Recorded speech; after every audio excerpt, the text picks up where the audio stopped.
mute mute your mic All right. in 3, 2, 1.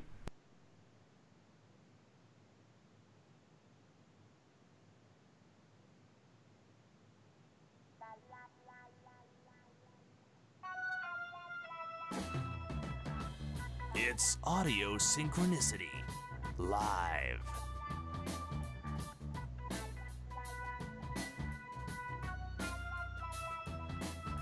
With your hosts, Andres Perez Hello, people of the internet. This is Nagoraiar here.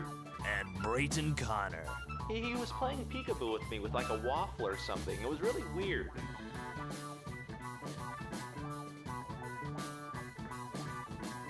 And now, Kaiju Noir presents Audio Synchronicity live.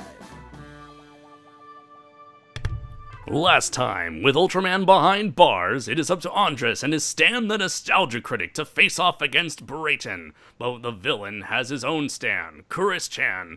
Can our heroes win? Will Brayton finally watch Evangelion? Find out on the next installment of Audio Synchronicity Live. Why am I teaming with Chris-chan? Why do I get stuck? And why am I the villain here? I'm a good guy. I'm a nice guy. Because, Brayton, this is my channel.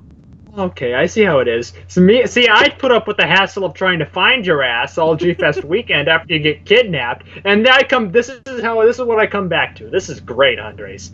God. Hey, man, you should have known. It was in the contract. Well, that's true. I don't read contract. We had a handshake, damn it. Spit in the handshake. That's all that to put the show together. Right. A spit in the handshake along with some duct tape and innovation and We speculation. made it really overly complicated. Right. Really. Overly complicated while being as lazy as possible. It's quite the oxymoron. That's what we do here. That's what we do. Yes. Always. Always. So hello everybody, welcome to another episode of Audio Synchronicity Live. We're here to round out the month of July with one more installment of our live stream series. So thank you very much everybody for joining us. Looks like we had quite a lot of people who were here before the show began, and we have new viewers coming as well. Thank you very much everyone. I can see that Lydia is comparing Brayton, claiming that he is the Vegeta of this show. Well, I don't know a lot about Dragon Ball Z, but that seems fair. I'll take that. I'll tell you this, man. Vegeta is actually a better character than Goku when it comes to the newest series, Dragon Ball Super. Well, does that make me better than you, Andres? Would you be the Goku of this channel? It this would show? it would make me the stronger yet stupider of the bunch. Well, that's okay.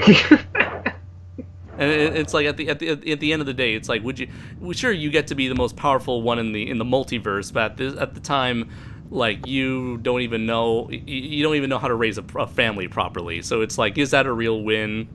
Is it really? Oh, that goes deep. That's a deep cut right there. That's true. I don't know, man. Let's see. We got Kevin Dwyan saying it's the Andres and Brayton no homo show. Well, that's true. That's actually a bit difficult to keep up that facade, really. To peel back. Yeah, I mean, it's like we're not fully no homo. We're like homo and not. Half no homo.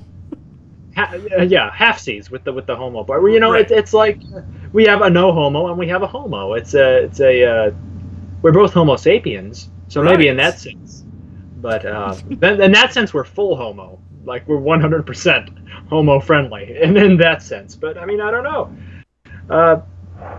We are what you make us. Exactly. Oh wow! Looks like we got our very first super chat comment from let's see, Brumakian Productions. He donated $2, saying to Andres, "Well, here you go, mate." Thank you very Wow. much, man. So for those who don't know, this is the first actual chat where I have allowed super chat. I've enabled super chat for this for this and future live streams. For those who don't know, super chat is essentially just like you being able to just donate a couple bucks and to have your comment be highlighted over everyone else's. Normally, I've seen bigger YouTubers do this because, bigger YouTubers, they would get, fucking, 10 comments a second, so the Super Chat's, an easier way to get the YouTuber's attention. For me, I just put it on there for anyone who is just willing to just throw a buck our way, throw a buck or two our way, just to... Kind of like how, as street performers, they would do their thing in public, and, anyone who just want to throw a quarter or a dollar bill into their guitar case. Is that where we are, Andres, after 11 episodes? We're just dancing out in the street with a shoebox. Well, you see, here's the thing. Last time we didn't have a shoebox. Now we do, okay? Now we've got the shoebox. We got the We shoebox. upgraded. Yeah. And we've already made $2, so thank you very much, man. And yes, we got the return of the "Put Gigan in there" meme. Oh, yeah. it returns. Oh, and Shoma, Brayton and Andres are hobos? Yes, that's a more accurate description. That's true. That's true. Especially we're what we hobos, just covered. Yeah. We're hobos with a shoebox. Yes. Do we live inside the shoebox, or we can't fit in there? I mean, let's be realistic. Nah. Well, I can. I'm Mexican. We can fit in anywhere. You fit easily into most overhead compartments. I'm a little more complicated. Yeah. Right. Let's see. So Primal Graphenic Rex says, "Put Gigan in growing around." That is fucking funny. Okay, so Brayton, I remember one time I introduced you to a quote-unquote reviewer named Mysterious Mr. Enter, right? He's the guy who went on that rant on Brian Griffin from Family Guy he went like a 5-minute diatribe before actually going into reviewing the actual episode. Yeah. Okay, so this guy tried to have an Indiegogo campaign, trying to raise money so he can produce a pilot for an animated series called Growing Around, where it's a show where kids are in charge and adults aren't in the world. And he was asking for I think $300,000 to produce an animated pilot, despite showing no animation whatsoever to show audiences, hey, I can actually do this thing and I have the talent on board to do it.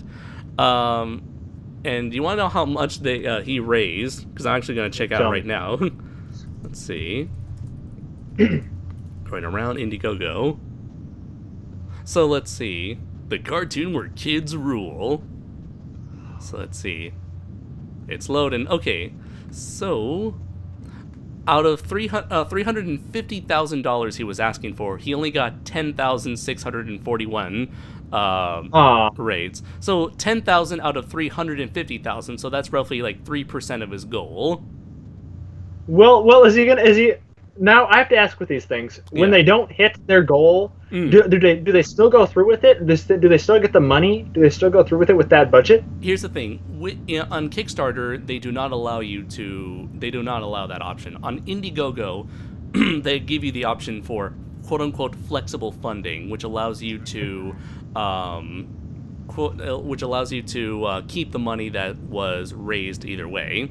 But for Mr. Enter, I guess he had the common sense to not allow the flexible funding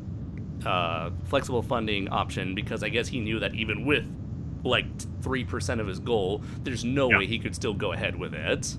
Yeah. So no, he's not going to receive that 10,000 and then do jack all with it. Well, God bless him for trying, I suppose. I guess so. For trying to make the first cartoon for kids, Black Jaguar. I think it's Black Cougar. Black Cougar. My bad. Yeah, that's right. Black Cougar.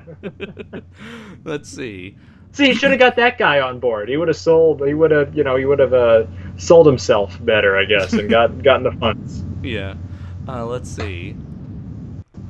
Going down, we got Jordan, who's offended that we started Synchronicity without him. Let's see. Sorry, we're agents of chaos. We start whenever.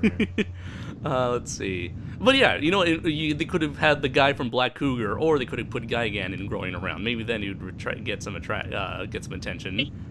When are we gonna have an Indiegogo to put Gigan in every movie ever made?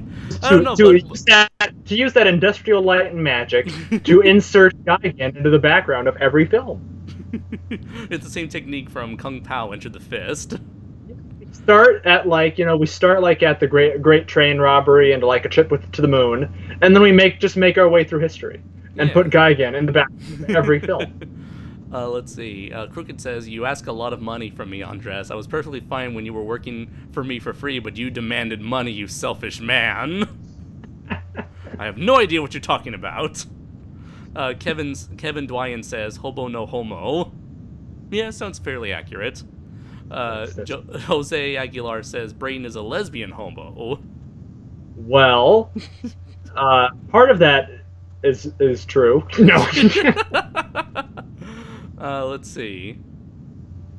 And Jose Aguilar says, Crooked Lord Productions. Wow, are you the alternate version of Mr. Means? I don't know what that means. Let's see. Jordan says, I don't like Mr. Enter that much. Primal Graphenosaurus Rex says, growing around is like the Lord of the Flies. Let's see. Crooked says, nope, I'm just crooked. And then enter the theme song. Yeah. Let's see. Kevin says, well, having a Kickstarter / Indiegogo is somewhat getting traction. Even the Comicsgate people are doing it since Marvel is no publishing when they wanted to read. I don't understand what Kevin means, but I guess he means that several people are using Indiegogo and Kickstarter to actually get their comics made as opposed to finding a publisher. And hey, more power to them. I mean, that's how Tyler Souls got Durantis issue 2 off the ground, which is currently being in the process of getting colored. Let's see. Jose says, Andres and Brain, do you know what's going on with Butch Hartman and his O-Axis Kickstarter? Yes, I do. So, are you familiar with Butch Hartman, Brayton? Yes, I know him. I don't know about the Kickstarter. Are you familiar with his presence on YouTube recently, over the last 2 years?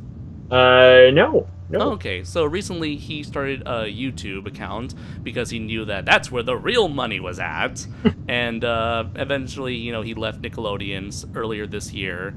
And he just, kind of is working off the nostalgia that people have for Fairly Odd Parents, Danny Phantom, Tough Puppy, Bunsen is a Beast, but mostly the first two. And he's kind of got a bit of that, like, how do you do, fellow kids, sort of demeanor. But everything was all well and good. He seemed to be someone who was actually genuinely wanting to be all hip with the kids. Hip with the PewDiePies and the Jacksepticeyes. Now you're building them up. You're gonna drop a bombshell, right? That he's like some weird Scientologist or something. Where are you going with this, Andres? Close enough. Oh no. So he had a Kickstarter called O-Axis where he wanted to raise enough money to start a streaming service / channel. Where he wanted to have family-friendly content because he felt like family-friendly content on television, Netflix, and YouTube wasn't good enough, even though places like YouTube and Netflix already have like a kid-friendly, family-friendly option. Like YouTube, I think it was like called Netflix Family or Netflix Kids, YouTube Kids, something like that. But he says he wants to start a new channel with new programs that will promote. As a throwaway line, he said he wanted to promote family-friendly Christian values because he was like a born-again Christian, and everyone's like kind of raised an eyebrow, and everyone's like, what exactly do you mean by Christian values, and how far is this going to go? How far is this going to impact the actual O-Axis thing? And he never said anything. He never expounded upon that. But in other videos from other sources, it's been said that Butch Hartman has been actually gone to like Christian meetings and mentioned that he generally wants to make a Christian a Christian channel, and that that's his plans for the future. And so people are making the connection between those old videos and O-Axis. And for the longest time, people are asking, hey, will there be any LGBT content on O-Axis? And that was a question that was asked to him like multiple times, and he would never answer it. And that just raised even more suspicions. And so miraculously, he actually got the funding made for O-Axis, and several people have made videos on the subject. And so everyone's like, wow, well, now that he made the money, what's going to happen next? And that's another criticism that he got for his Kickstarter was that he didn't say who was involved with O-Axis. He didn't say what kind of TV shows were going to be involved in O-Axis. He was just using his name and nothing else. He's like, I created your childhood, help me create your future, which sounds a bit egotistical if you ask me. Yeah. But I see his kind of ploy there. Uh, that's sad. It's sad when you see that kind of stuff happen. I'm glad he's not a Scientologist, but still, I do have to shudder and think what he has in mind for. So he's doing this through a fundraising site, like you said, Indiegogo or Kickstarter for this, right? He used Kickstarter for this. Mr. Enter used Indiegogo. Okay. Yeah. And is that still ongoing, or is that? It just finished, I believe. Let me just check right now. Oaxis Kickstarter. Okay, there we go. Because like his name was like his idea was wanting to make something that's like a cross between Oasis and Axis. Let's see. So he wanted to raise $250,000, and he got $268,134 from 1,290 backers. Oh well. I mean, he was a little more successful than Mr. Enter then, I suppose. And he only asked, and despite being a bigger name than Mr. Enter, he actually asked for less money. Yeah, strangely enough. Yeah. Yeah. The world is very strange, my friend. Strange, scary place. Yes. Let's see. So Jordan says the pilot you mentioned was a ripoff of a Disney Channel short. Yes, I remember back when I used to actually follow. This may be hard to believe, but about a couple years ago, I actually used to follow Mr. Enter, and one of the reviews his reviews was he was covering an old Disney program called Shorty McShort Shorts, which was just a compilation of short pilots that never went anywhere. And he stole the premise from one of those shorts of, kids are adults, adults are kids. Let's see. Looking down. And Shoma says, the creator of Black Cougar, Detective Dirty McCruption? Yeah, pretty much. Close enough. Let's see. Crooked says, am I getting paid for the last time lines? We'll talk about that after the show, Crooked. Yeah. We'll work all that out later. Yeah. I'll send the pennies to your address in all due time. Let's see, all 20 of them. And, I'm the Bill Finger of the duo. I mean, I ain't getting shit. Let's see. Watch. Promulgar Phoenix Source Rex says I watch Rampage is the greatest video game movie ever. Let's see. Jordan says maybe Mr. Enter's pilot would have been better if he put Gigan in there. Everything would. Would. Let's see. Crooked says my theme song is any Elton John song. Just saying. I don't see why. What else? I was always thinking, he was born a crooked man. Trying to live in his old crooked van. I don't know. Let's see. Promulgar Phoenix Source Rex. Oh, Butch, you really fried the Coke this time. And one person responded with like, please don't do Nostalgia Critic memes. No, we won't stoop that low. Let's see. Going down, there's a lot of people. Let's see. Marconia says, "Hey, Kaiju Noir, have you seen an anime called Land of the Illustrious?" No. Let's see. Have you seen the Meg trailer, Andre? No. I like it. Do you? It's like, have you? What are your thoughts on it? I don't know. I haven't seen it yet. It's not out yet, and it won't be out for a while in Japan.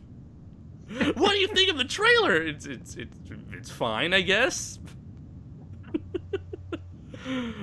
Yeah, for those who don't know, there's a particular individual who just keeps commenting like random questions and likes to repeat those questions across numerous videos of mine. But anyway, since you guys brought up the Gigan meme, our good friend Inshoma has actually brought us two perfect examples of the put Gigan in their meme. So putting up on the screen is our first example of putting Gigan in the classic film Pride and Prejudice. At least I hope that's the case, because I haven't seen the movie itself. But if they did had Gigan in there, I certainly would have watched it. Pride, Gigan, and Prejudice. Oh, he looks fantastic. Yes. Fuck Pride and Prejudice and zombies. It needs to be Pride and Prejudice and Gigan. agree. Or I agree. kaiju. Pride and Prejudice and kaiju. You know what? It kind of reminds me of the pictures you see online, where you see like a picture of like Have you seen the meme floating around where it's like, I bet you didn't even notice the Godzilla in the background? I noticed that. It's like this here. Yeah, it's usually some like voluptuous-looking woman right there. It's stealing attention from Godzilla in the corner. Yes. Yes. Let's see. So I have a story involving a voluptuous woman here after we go through the second one, by the way. Okay, so the second meme here is one featuring the Three Stooges, although now it's considered the Four Stooges, considering that the Inshoma had placed Gigan in there. Ah, God, you know those pokes to the eyes are gonna hurt a lot more now. Oh yeah. Oh wait, I'm a fucking idiot.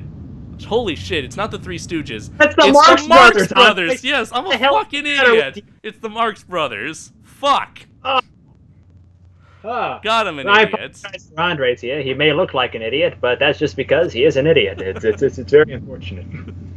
Thank you very much, Ghost of Groucho Marx. You're welcome. Now, never insult me again. But no, this is fantastic. I mean, he looks like he belongs. The greatest thing is that he looks like he's right at home there. Right. It looks like he belongs. He's like, hey, what's up, everybody? How's it going? And you got like some characters are very concerned. It's like, oh god, it's this guy again. While the other one on the far right, he's like, things are gonna get more interesting here. No, that would be Harpo, Andres. But no, yes, they're acting. Just act natural. Just act natural. Pretend like you don't notice. You see, I feel like this is how the Gigan meme works, where it's like I feel like when I envision the goal of this meme, it's like what makes it funny is that if you put Gigan in something where giant monsters should not belong in this case, like old black and white comedies and romantic dramas. Yeah.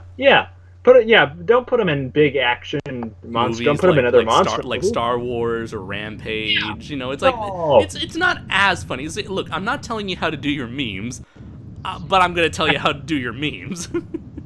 You know, it's like it's more funny when you don't expect a monster to be in there, especially a giant cyborg chicken in outer space. The goal is to subvert the expectations, people. Exactly. Yeah. No one would have expected, Gigan to show up in this Marx Brothers film, but there he is. There you are, right there.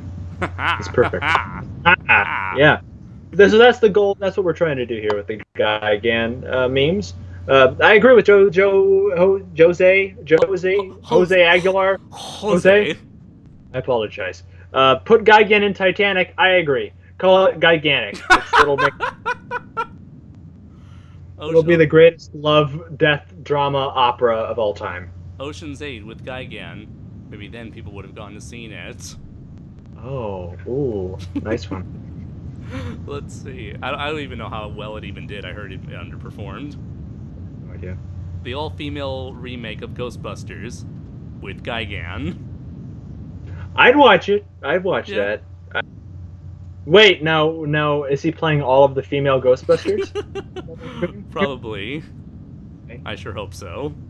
Let's see. Audio Synchronicity with Gigan. We did show that last time, Crooked. Yeah. We've already covered that. We already put him in there. Yes. We put him so far in there you can't even see him. God. Let's see. Gigan and Gigantor, Gigan and Shazam. Well, now that we're going down a Gigan rabbit hole, Andre, should I talk about the thing I brought up? Yes, go ahead. Okay. Speaking of Gigan, I met Gigan at this year's G-Fest because Kenpachiro Satsuma. Yes, I took a picture with him, so I put Gigan in there as well. But it was a wonderful experience. It was a wonderful time. Obviously, you've seen a couple videos go up on this channel already. There'll be plenty of more. Hopefully tomorrow, I have these second and third day recaps done, edited. Mm-hmm. So hopefully those can go up tomorrow, along with more bonus videos. But I wanted to bring up one crazy-ass story and one kind of scary, like, heart-pumping story, for me anyway, that I left out for some reason of all of the videos. Okay. And this took place during our recording of the Destroy All Monsters commentary. So about 5 minutes into our record, maybe it was a little less than 5 minutes. It was around the point where you go into the base and there's the girl who's having the Skype call, where it's like, "Hi, I'm up on the moon," yada yada yada. It was at that point in the call, film. yeah. Yes, because I remember that clearly. Patrick, Andrew, and I are lying on the bed with the microphone between us and a little DVD like laptop that we have on the bed watching the film. Yeah. And I think either Andrew or Patrick, someone was saying something, and my attention was drifting. Not because I was uninterested in what they were saying, but you look, you see things out of your corner of your eye or whatever. So in a hotel or just like any tall building in general, if you get high enough and you're looking out an open window, sometimes you can see other people's windows, like across the way, like across the street into the adjacent hotel to where you're staying. Right. Okay. You can see like the other building. Yes. My head turned and something caught my attention. And what caught my attention was a young 20-ish Demi Moore looking woman, topless, trying desperately to open the window of the Sorry, you were cutting hotel. out there. Can you repeat that, Oh, I was please? cutting out. What I saw, Andres, out of the corner of my eye, and it was only me who saw this, which I'll get into in a little That's even was more a hilarious. younger Demi Moore looking woman, topless, in her underwear, trying to open a window, like really furiously trying to open a window on maybe the 12th floor or so of the hotel that was right next door. And Patrick and Andrew are going on about something or another. I'm not really paying attention because I'm really transfixed on this for the only time in my life. But the only time in your life you were ever transfixed by a topless woman. Yeah. I could not help but look. It was just very fascinating to me. And behind her comes a guy looked like John Malkovich a little bit with a button-up shirt, who was fighting with her, not like punching, like fighting, but just fighting to. She was trying to open the window. Yeah. He was trying to keep it closed, and they were like pulling out their fingers at each other, trying to decide whether or not they want to open or close it, until eventually, maybe 5 seconds into their struggle, he reaches around her, shuts the blinds, and I never see them again for the next hour and a half or whatever of the commentary. Yeah. So, two things are going through my mind at this point, as I'm just really lightning fast. Yeah. Either, oh my god, we should probably stop this video and call the police, because I think she's going to be murdered in there. Or two, the more cynical side, thinking, maybe, old rich guy, he's got a, young prostitute or something up in his room, and she's trying to say, hey, it's hot outside, can we open the window? And he's saying, no, we got air conditioning in here. But so these two things are going through my mind, and eventually the more cynical, it's probably just a prostitute side of my brain took over, and I'm like, so I don't do anything about it, and I don't mention it until after we stop recording the commentary, and I mention it to Patrick and Andrew, and I'm like, I'm not the only one who saw a struggle between a young topless woman and an older man right next to us out the window. Am I? And they're like, what? Yeah, you are. I felt so. I had a Jimmy Stewart in Rear Window moment. Like, oh my god! That. Like you were just having a Rear Window moment. Like, oh my god! I think I saw a murder. You see. And Patrick was sitting on the side closest to the window, so I was hoping he would have at least seen it. Yeah. But because I was certainly looking at it very clearly as this thing went on. It was only lasted about 10 seconds, but it was clear as day. The window was wide open, and you could see everything. Yeah. But the thoughts crossed through my mind, like, am I going to be held responsible here? I'm not a real hero. I didn't call the cops. I'm not a hero. I'm going to read on the news tomorrow that a poor woman was murdered in this hotel, and I would have saw it. I would have been a witness to it, and I would have done nothing.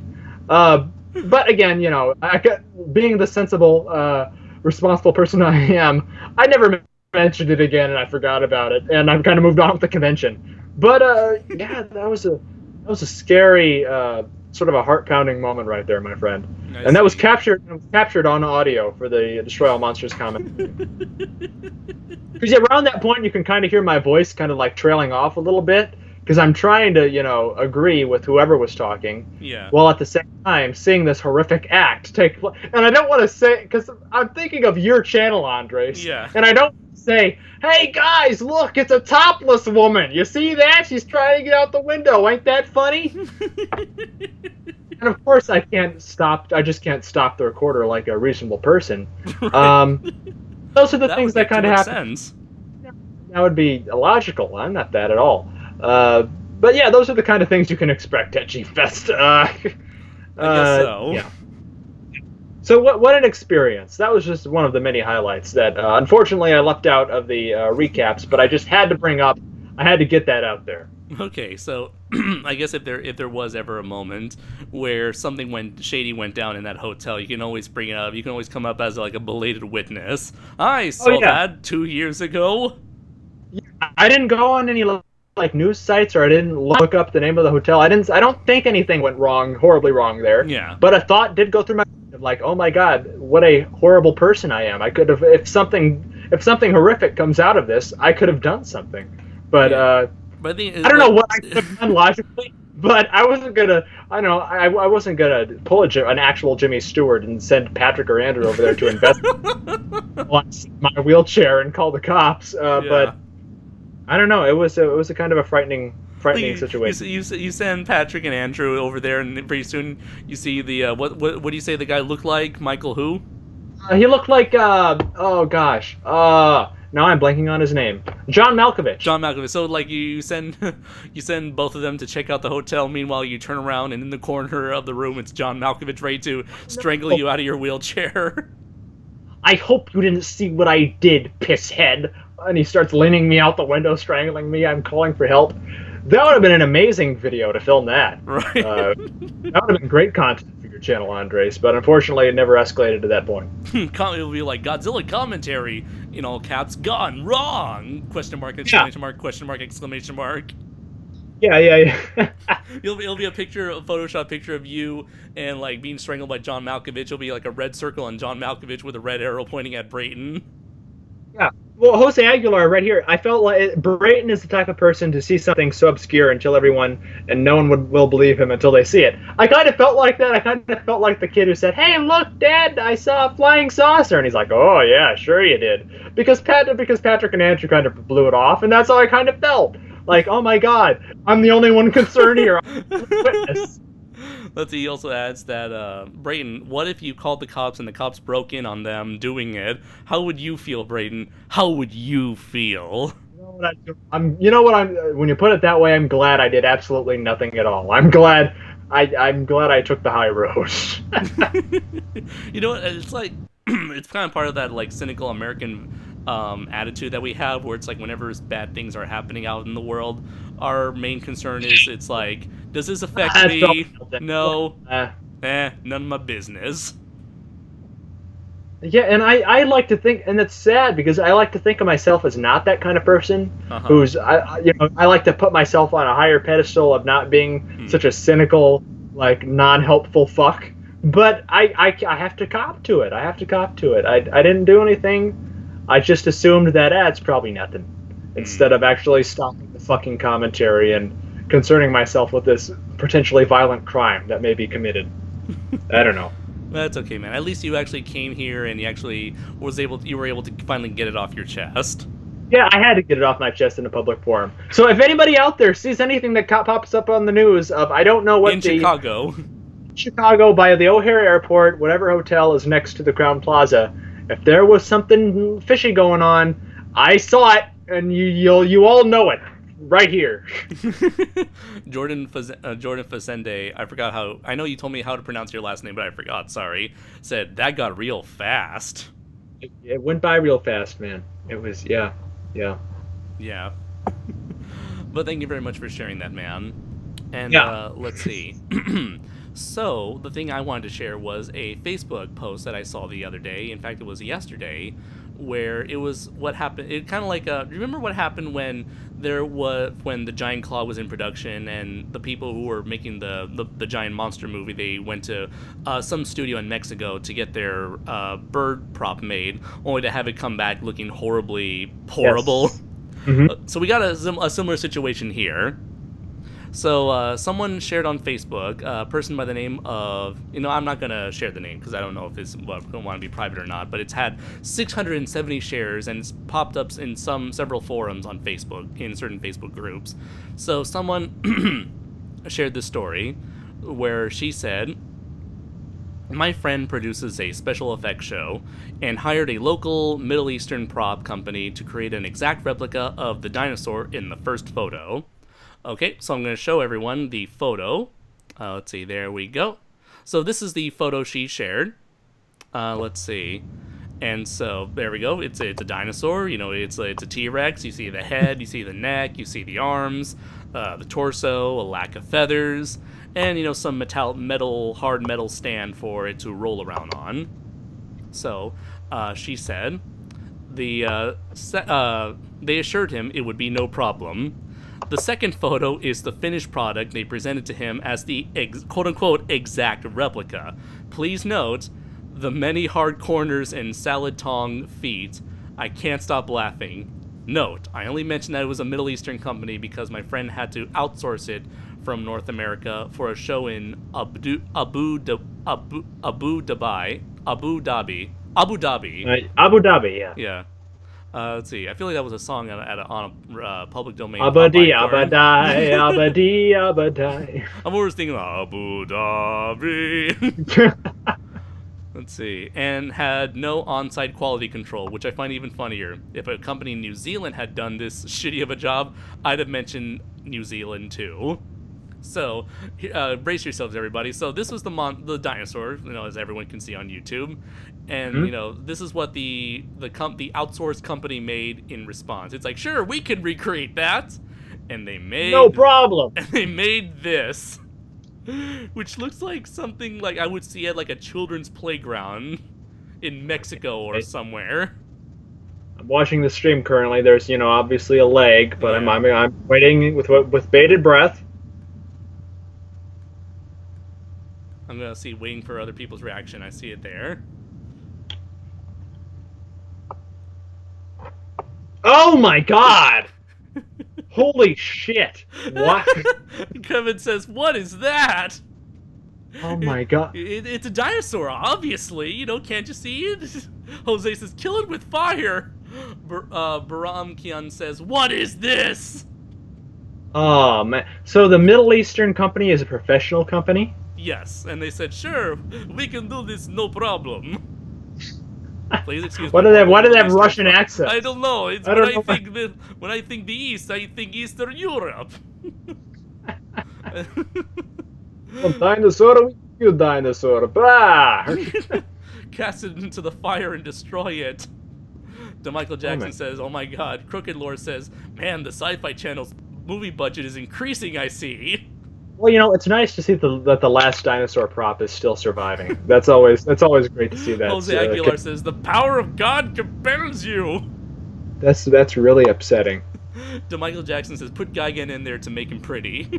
I think Gigan probably did make this. He just took like some pieces of sheet metal and buzzsaw it and cut it with his hook arms and just slapped it together despite having no fingers, and this is what happened. Good lord. Oh, where do you even start? What'd they make it out of? To me, it looks like they made out like sheet metal. Yeah, maybe. I don't know. It looks like it's made out like maybe tin metal or something. I don't know. Yeah. Or maybe it's made out of the $10 in a ham sandwich that they used to fund this thing. Yeah, I love how like they didn't even bother giving it teeth. They just painted the teeth on a flat surface. Oh, that's hilarious. It's like he doesn't even have a tongue. It's just a flat black surface inside his mouth. You know, it's funny. When I would draw dinosaurs when I was a kid, I really struggled with the mouth and head shape. Yeah. And I would draw it just like this. Yeah. Like with the really cartoonish, like, you know, sort of oval-y kind of thing. It looks like something I would have done. The Crooked Lore said, Did I animate this dinosaur? Let's see, DeMichael Jackson says it looks like a Muppet reject. Aww. Godzilla 154 says, "Come on, guys, it even has 3 fingers. How do you fuck that up?" Oh. Again, they probably use like salad forks or something for the hands. They probably waited to the last minute. I mean, I can't imagine them not. I can't imagine them spending a lot of time on this. This is the best one. Jose said, "Instagram versus real life." Oh God. Yeah, you see the first picture. That's what happens when you put on all the different filters. Yeah. The other one is your tagged photo. Yeah. The other one, let's see. One Crooked says it looks like a horribly made finger puppet. Let's see. Another one on Facebook. I saw someone commented you versus the guy she tells you not to worry about. Yeah. I need to know I need to know more to the story. Like, was there a complaint? Did they send it back or something? What? I don't know how you can send this back. I don't know. Oh, what a ripoff! God.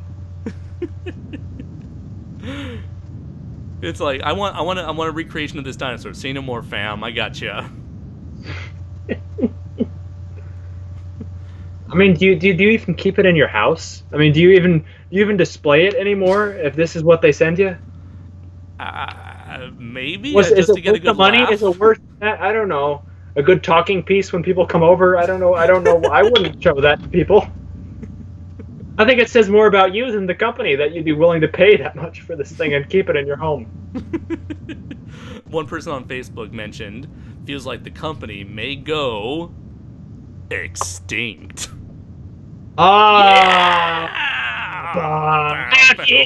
the field. Oh, that's great. Let's see. His expression, DeMichael Jackson Helm says his expression is just screaming for someone to kill it. Let's see. Crooked Lore. Fun fact, one of these images is actually a picture of me. I certainly hope it's not the one I'm thinking of. Jordan says, one is what happens when you alter the other one. The other one is what it really is. Okay. Let's see. Inshoma says, dinosaur designed and built by your drunk Uncle Ted who never did anything good in his life. Jose Aguilar says, still a better design than 98 Godzilla. Let's see. Godzilla 154. Rest in peace, Dino. Died of ligma. Let's see. He's the one family member they don't tell you or the others about. Guys, just thought I'd show up for the party. And one Crooked says, is it even the same color? That's a good question. I don't think so. The lighting obviously could, but I think, no. I'm not even giving him that much credit. There's no way. I'm not even sure how they even fucked up the arms. It's like, Yeah. T-Rex is known for short arms. Here it's like he's got these, he looks like his shoulders like popping out of its body as the rest of the arms are just dangling down there. Yeah. God. They make it that horrible, and they can't even go through the trouble of making the back half, too. That's sad. I gotta tell you, man, I'm very disappointed with how Carnosaur 5 is coming out right now. Oh, yeah. So, let's see. So that is my weird story for the day. And so, before we bring in our guest, I did want to give this time to give a shout-out to an artist that you've probably known and you've probably heard me talk about on this channel and others, and that is Nagoraiar, who is the creator of a comic book that he and I worked on called Nagoraiar, Kingdom of the Monsters. So, if you look at the description of this live stream below, you can see the actually you can see the link where you can purchase the comic itself. I recently got my hands on a physical copy of the book, thanks to thanks to Garayan for sending me the copy for free. And I gotta tell you, man, the quality of this book is really nice. It's just like, nothing but high quality pages. The color is, crystal clear and beautiful. It is a high quality product. If you're a fan of giant monsters, I highly recommend you get this. And not just because I happen to have worked on it as an editor, but I do want to ask you guys, if you really like what you see here, please show your love and support for indie comics, for indie kaiju comics, indie kaiju creators. Go to the description of this video, see the link right there, and get yourself a copy today. Just let you know, it's only even though it says 500 THB, that's the Thai currency, because it is a Thai website that's mostly in English. Although Garayan and I are working to to let the K Productions work out the kinks and try to get it fully made in English. Because it looks like this company is actually trying to go for an English-based demographic. But yeah, you can use some Google Translate to work out whatever few parts are still in the Thai language. But yeah, its price is roughly $15 plus roughly $20, $19-20 of shipping and handling.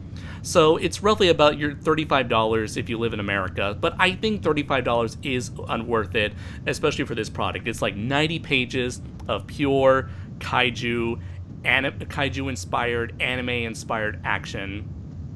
And we made a trailer for it. It looks awesome. Yes, we did. You can see the trailer on my channel right now. Just search Nagoraiar, and you'll find it right there. You know, it was voiced by me, written by me, and edited by Brayton using art. Some schmuck, I don't know. Yeah, using the art. So let's see. But yeah, I do highly recommend you guys check out this book. Please support it. Please support indie creators. And I definitely want to help Gorion get the word out there as much as possible. And if you've seen the book, if you own it, you read it, please review it, please talk about it, please spread the word, guys. And let's see. To answer Inshoma's question, Andres, what is Typhoon 12? Apparently it's a big one coming to Japan. Yes, and it just passed over Gifu last night, so nothing. We were bracing for the worst, but nothing really happened. Jordan says, "Give me that comic. I need it." Well, go ahead. Go to the description of the video, of this exact video. Go to the link below, and you can get it for $35. Go get it. Do it. Do it now. Do it now. And let's see. And you know, and because I was the one who edited the English version, please let me know how I did. I would love to get any sort of feedback so that we can, you know, I can improve my credit, because this was actually my first legitimate credit as a editor, and I would love to be able to know how I did at my job, and want to know how I can improve in the future. Let's see. The one on the left looks like the poster for Godzilla City on the Edge of Battle. Really? Okay. And probably more entertaining though. And oh yeah, the book is definitely much more entertaining than the movie. Yeah. Or like, what was it that the nickname Dylan called it? Shitty on the Edge of Boredom. Oh, my favorites. Let's see. To explain what this book is, basically, it's composed of 4 chapters. The first 3 chapters are an introduction of the monster Nagoraiar and the world that he lives in. Basically, it's a world of monsters, and it's humanity responding to the existence of all these monsters, along with bad monsters that the good monsters are fighting. So it's kind of like, you know, it's got some influence from like the last story arc of Godzilla Rulers of Earth. The 4th chapter is the poster on the right, where it's like an alternate universe that also features some similar monsters like Nagoraiar, except this is an alternate universe where that has some major differences and is actually like a tie-in to an upcoming video game that Gorion is working on, also called Daikaiju Daikasen. And this is the one that has like a lot of people's monsters. Although this is mostly focused on his monster, there are a few cameos from other characters. And yeah, I will also be working as the editor for the English version of Daikaiju Daikasen, which you can actually download the demo if you search on Gorion's Facebook page, Planet-G. While I did start doing some work editing the demo, my work has yet to be included in a future update. Has not been updated with my edits. Let's see. So Crooked says I gotta check this comic. It looks fantastic. Let's see. Jose said it would be better if you put Gigan in there. I would say no. It does not need Gigan because it's that good. Whoa! That's the biggest endorsement you can give. It does not need Gigan. Kaiju Noir 2018. And yes, even Jordan says, no, this doesn't need Gigan. Let's see. Jose says, so it's a better improvement of the Godzilla Monster Planet universe, eh? I would say not an improvement. It's just overall a better product than the anime trilogy product. Yeah, better bang for your buck. Yeah. Let's see. Crooked says you will also be the editor of a certain Crooked man's Crooked novel. Just saying. Yes, I will. And when the time comes, we will do our best to advertise God's Wrath: Tournament of the Divine. Crooked. Let's see. And Shoma says extremely awesome giant monsters and cute anime babes. I'm so there. Yes, so I'm going to leave these 2 images up on the screen just to let people know, hey, this is a thing. Go buy it now. All 20 of you, 19 or 20 of you that are watching. All of you do it. And more people. Buy the comic. It's only $35. Plus shipping, including the shipping and handling. So let me see if our mystery guest is ready. Hold your questions for now. Let's see. It's gonna be pretty dope.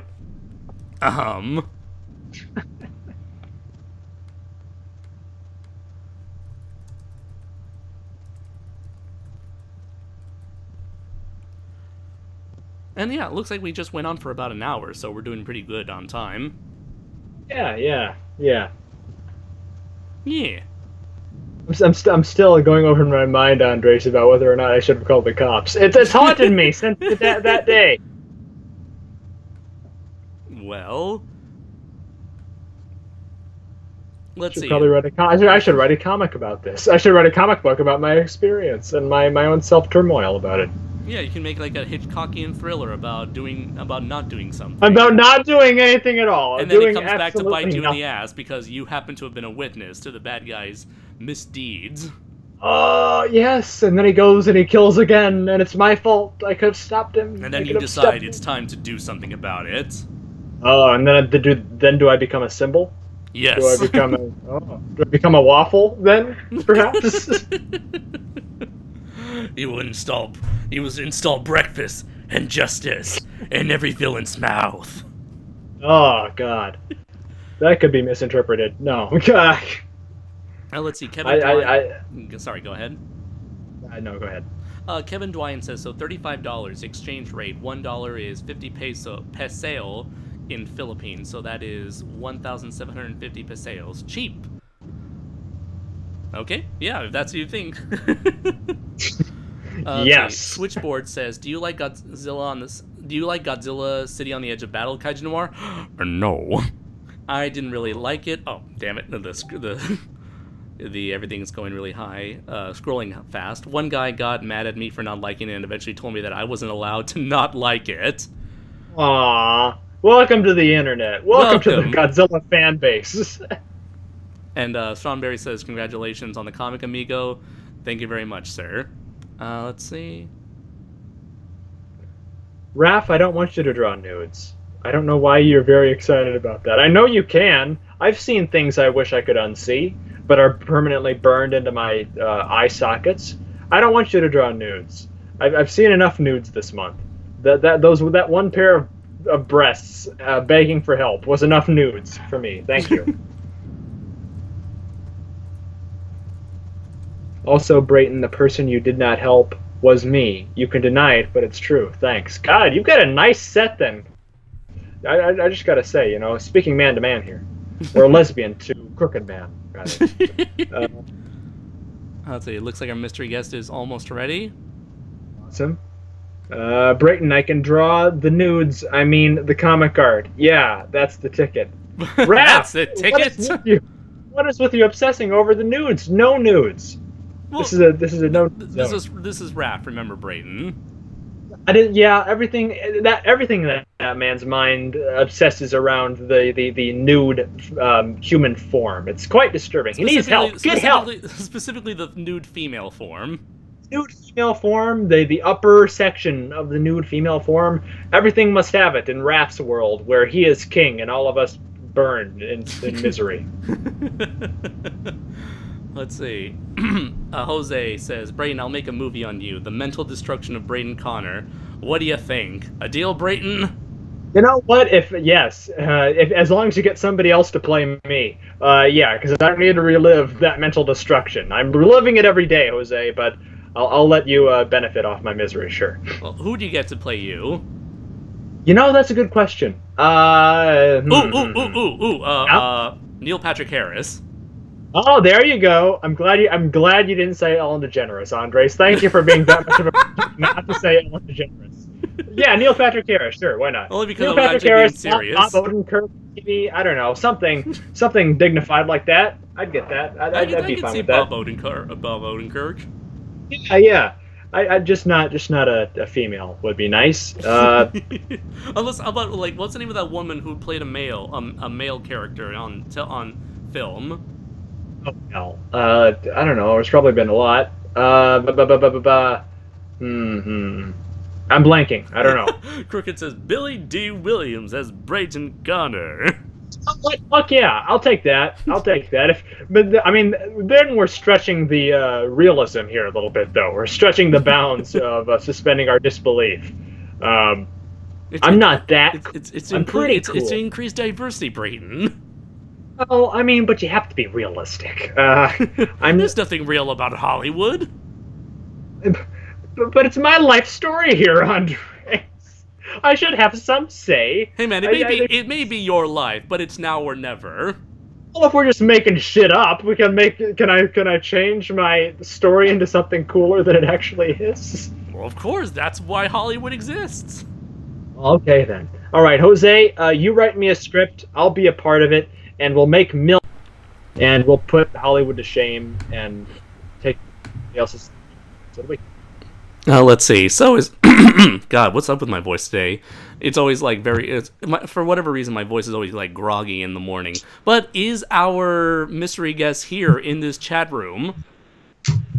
That is depending upon how mysterious you want to keep my presence. Oh my God, he's made himself known. Let's see. So let's see if people can guess who. Let's see who if people can. I'm Martin Luther King Jr. Don't you all believe it? Oh my God! Well, if my Brayton strong, masculine African American voice, if Brayton can be played by Billy D. Williams in a theoretical documentary about his life, then I think we can believe that our mystery guest is indeed Miss Dr. King.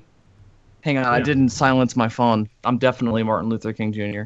So let's see. He just interrupts his I have a dream speech. Sorry guys, got a call. Can all 20,000 of you wait a minute? I really gotta take this. Sorry. I'll never forget this great episode of Destination Truth where Josh Gates was interviewing this monk about the Yeti, and the monk literally had to like stop the interview because he got a cell phone call. He had to be like, I have to take this. I can't talk about the Yeti right now. I need to talk to my girlfriend. We're having some problems, sorry, you know. I need to talk. I have a call coming in from Buddha. You know, being a monk and all, I can't fuck her. So, you know, it's kind of we have some issues we have to work out. You know. And she didn't really read the fine print when we got together, I don't think. And anyway, I don't mean to take over. So how you it's doing? All right. This is why you're here, Bill. And yes, Sci-Fi Dragon and Jacob Kaiju. It is the one and only Bill Worster, aka Zazubar, here for the first time on the Audio Synchronicity live stream. I am indeed here. Bill Worster is Zazubar. Did they think I was Martin Luther King Jr.? Were they convinced of that? Were they like, holy shit, Andres and Brayton have acquired a Ouija board or sacrificed a virgin of some kind, and well, they're like pretty gullible. Animal. They're pretty gullible. We didn't have that's good to have in a fan base because then you can just take long stretches. You can take long stretches off, and they won't even notice or care. It's great. We have Crooked Lore who says, "Is it me? Am I the mysterious guest? Sounds like a scrawny white kid, which is what I am. So, is it me?" We have a common tone. Let's see. It's another scrawny white kid. It's not you, Crooked. I'm sorry. We were casting. You were considered, but we chose to go a different direction with the show. I apologize. Let's say Jose Aguilar says, "Name a better trio for Audio Synchronicity." I'll wait. Martin Luther King, Billy D. Williams, and Andres. That's a perfect trio. And Jose Aguilar says, "Zazubar, Nani?" Which means I love how genuinely. I'm well aware. I've watched Dragon Ball Super. Let's see. Master Video Studio says, I understand the Japanese language. Thank you very much. Oh, that's true. And the culture. Kaiju Tamer says, "What? He's alive?" Sometimes. He's not dead. It's like Rafiki. He's alive. It starts drawing, like painting a picture of a red painted mane around Bill's face. Just my hair. It's my regular hair. Master Video Studios says, "Oh shit, don't kill me for this, but Bill, I didn't recognize your voice." Yeah, no, like I said, thought I was Martin Luther King Jr. Yeah. Bill is a talented impressionist. I mean, he inhabits millions of people. They also say that there's a white guy voice that some black folks take on in order to sell things via like telemarketing. I think the reverse can also be true. So, when I'm calling, like the pizza deliverer or whatever, Well, you can do a decent Obama impersonation. you can up the ante. That's all I'm saying. Anyway, well, you can pull off an Obama impression like you've done several times in the past. well, let me just stop right there. Stop you right there, Andres, and just tell you that I'm retiring the Obama impression for he's retired. Oh no!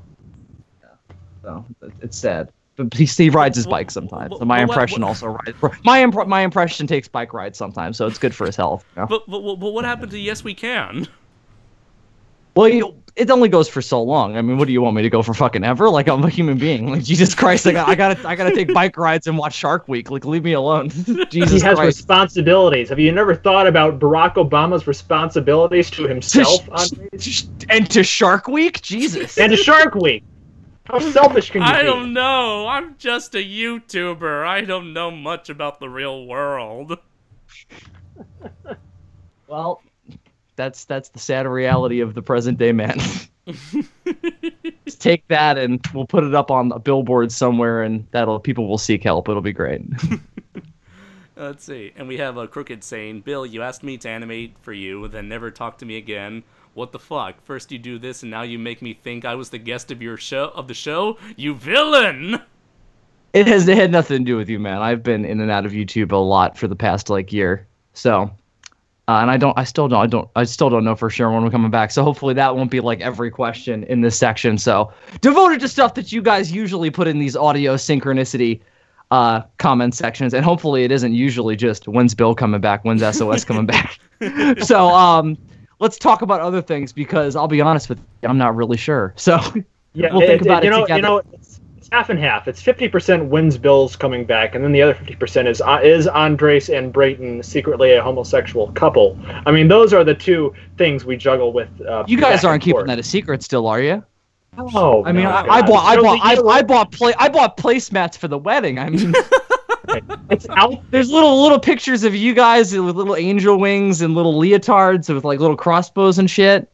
It's very specific. We pulled it over everyone's eyes for so long. Now we should just finally come out with it. It's true. The rumors are true. It's gonna be like what's the name of that one guy? The guy who is everyone knows he's gay, but no one's really gonna say that he's gay. Every actor in Hollywood. Jeff What do you Gordon? mean? No, it was another guy. No, I'm kidding. Ah. Jeff Gordon's not Bruce, gay. Volta, Paul Lynn. Oh, okay. Well, yeah. Who the He's hell kind is of that? like an open secret. An open secret. That's interesting. No, but who the hell's Paul Lynn? Let's go back to that. Yeah, he was kind of the guy who always talked like this. Fucking Snagglepuss? Very accurate. Very. To be honest, No, I seriously. don't really know how No, he talks. I don't seri- really know anything about Paul Lynn. But did he voice Snagglepuss, though? No. You know at least that, because that sounds like... Oh, okay, so never mind. Because that sounds like Snagglepuss. Or It's the probably funky Phantom. Garfield sounded like Bill Murray long before Bill Murray ever played Garfield. That's true. And nobody really knows that. The guy who voiced Peter Venkman on The Real Ghostbusters initially was the voice of Garfield. And then they replaced him with Dave Coulier, and they ruined that show. Anyway, we're not here to cry about that. I've done that many times. All right, so this is the Q&A section of the live stream. So for all 20 of you who are still listening, you can leave any question you want. Just be sure to leave your question. Start off your question with in all capital letters, question, and we'll get to it. That's So now very aggressive, Andres. Like the way you do this. It's like I we got have a to be- fucking question. we have to be aggressive. You know, We have to that's be how you- aggressive with these people. that- They know that's we how- love them. But You sound like we need to everybody say- I went to high school with. Let's see. So, question from Inshoma: how many monster characters are featured in Nagoraiar Kingdom of the Monsters? A lot. Let's see. Kevin Dwyan says, question: what is the top 5 shark movies, not including Jaws? I'll let you guys Ooh. answer. That's fun. All right, we're not putting Deep Blue Sea in there because I rewatched that recently and oof. All right, I'm gonna put Jaws 2 in there. Jaws Yeah, 3. Can we Jaws because it's not that Revenge. bad. No, because just Jaws 2 is not bad. Jaws 3 and 4 are trash. Can we top with the other Jaws sequels? Does that count with the question? Not including Jaws? I suppose we can. Well, like I said, I think we can. But if we're not going to include Jaws 2, all right, Jesus. Well, I'll be honest with you. The movie that Shark Week made that was about the USS Indianapolis, where Richard Dreyfuss was the narrator, that was pretty good. I haven't seen that. That sounds awesome. It is mostly awesome. Some of the parts where they interviewed the people, and it's not the reenactment, is not awesome. But the reenactment is all good. So I'll put that in there just for the sake of moving this along. But I'm trying to think of other good fictitious shark movies that I've seen, and I genuinely like them. Because, like I said, I rewatched Deep Blue Sea recently. Brayton, you got anything, man? You know what? Everything that comes to mind when someone brings up shark movies that aren't Jaws are horrible movies. I really can't think on one hand of great shark movies outside of the does Sharktopus count? I don't know. I'm a fan of Sharktopus. Yeah, that was fun. I saw that when it first aired. That's not a huge fan of the Mega Shark versus insert animal insert. See, the first one of those was fun because they were like. Wasn't. I had a fun time with it. I rented it from Blockbuster back in the day. Fuck you, Andres. Can we curse? Okay, good. We can curse on this. Good. I wasn't sure. I've only listened to brief sections. I'll be honest. And I've never. I don't think I ever heard you guys curse. However, so maybe how dare you? I'm sorry. I have people who are constantly asking me to scratch their nuts, and I'm trying to do that. I just got way too real there. I apologize. Okay. Anyway, so other shark movies. I had one in my head. Oh, Red Water was a TV movie. I don't think it was sci-fi. I don't know what network it was. I don't know what company it was. It was from the late 90s, and it was about a real-life bull shark attack in the Mississippi River. And I remember that being really, really good because it was the effects were real sharks and practical, which is nice. Most of the effects in Deep Blue Sea, like when you see the practical sharks, they're really good. But then the CGI sharks would totally take you out, and you're like, oh no, I'm watching Power Rangers. I'm watching like Power Rangers Wild Force when the Zords come out. Like, this is terrible. Let's throw Red Water in there because I remember like seeing that as a kid and going, oof, it's also like way more violent than Jaws. It was like sort of the modern Jaws. We'll also throw Live and Let Die in there because there's sharks in that. Well, okay. What was that? You know what? I'm just remembering. What was that recent movie that came out maybe last year? The Shallows or something like that? The one with Ryan Reynolds' wife? Yes, where she's trapped out there and it's like a survivalist kind of movie. I thought that was done fairly competently. I can't remember. I think it's The Shallows. The problem is whenever they do shark movies now, and they do, it's like a real survival situation, but there's a shark. It's always real footage of sharks that I've seen on Shark Week with a little bit of CGI over it. Yeah. And I don't like it. It's unrealistic. Get a practical shark or do full, like, construct a CGI shark. Yeah. Because every time I see the shark footage that I've seen on Shark Week, I'm like, it takes me out of it. I don't feel a threat because I know the person who shot the footage was not a threat.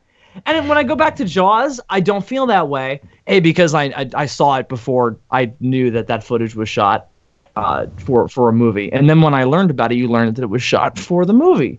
So it was original footage. But, now there's just this wealth of shark footage that we can just pull from because it's available. I'm sure you can find a lot of shark footage on YouTube. So now we just use that as the basis for not always above par CGI. Like that movie Shark Night was also a little bit guilty of that. Shark Night 3D, I think? It was a little better, though, because it had like more action in it, so the sharks had to do more stuff that real sharks couldn't do. So they had a little bit more balls, but that was also not a good movie. I just stopped throwing teenagers into the water, man. Like, nobody cares anymore. Stay out of the water. Like, they're expendable. First, number one, teenagers stay out of the water. You're the meat. But yeah. Okay. All those other sci-fi ones, they're just worthless. They're trying to make you go, oh, look how bad this is, and it's just like, I don't care. Yeah. Like what? I got stuff to do, man. Six-headed shark attacks, sand sharks. I think up to 6 shark heads now. I yeah. remember when it was impressive enough that the shark had 2 heads. Yeah, that that's was not weird enough. enough. They had to up that up Haven't by we 3. jumped the shark yet with the number of shark heads? That's the question we have to ask ourselves. No, I'm still excited how many about a sharks? 3-headed dragon fucking coming out. So Let's see. So next question, Inchoma says, "What are your thoughts on Matt Groening's new animated series, Disenchanted?" Looks okay. I'm just happy that Matt can finally get get his creative juices flowing and finally escape The Simpsons. He I have hasn't not been heard of working on this. that for a long time though, hasn't Yeah, he? it's gonna be like he hasn't done anything as far as I know since Futurama, but Disenchanted is just basically what if Matt Groening did a sword and sorcery Lord of the Rings type of universe. I saw a brief promo for it. It looks fun. Yeah. It depends on what people say about it once it comes out. That's not something that I would give like a blind watch of like, oh, I know nothing about this. I'm just gonna give it a go. Mm-hmm. People will have to rave about it, and then I'll sit through it. And then But eventually as long as people rave, I'll go. I'll dig into it. And then they'll eventually like go apeshit over some teriyaki dipping sauce, and then everyone will stop liking it. No, they just won't like season 2. That's what happens with Netflix shows. Is that the first season, everybody's like, oh my god, and then season 2 comes out, everybody's like, oh okay. That seemed to happen a lot with the Marvel Netflix shows. Big time. Let's see. So we have Jordan Fazende says, question, Ultraman, what Ultraman movies have you seen except the next, and what do you think of them? I've seen the Ultraman Mebius movie. I liked it. I watched the Super 8 Ultra Brothers. I love that. I watched Ultraman Ultra Galaxy Legend, the movie, which was pure unbridled fan fiction chaos, which I liked to a degree. And I saw Ultraman Zero, the movie, which was fun. I have not seen anything else since then.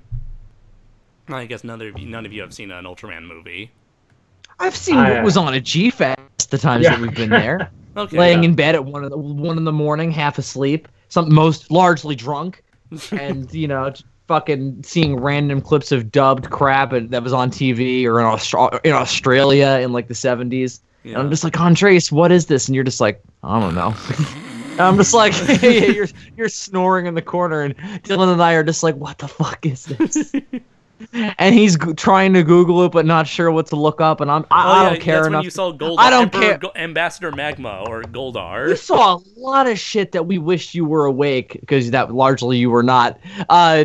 Like to ask you what you thought it might be, because we were just sitting there clueless. And I don't have the urge to look things up when I have that. I'm more than satisfied to sit there confused and make fun of the thing based upon my confusion. But Dylan had to find out, so he was getting frustrated. But I was just like, what the fuck?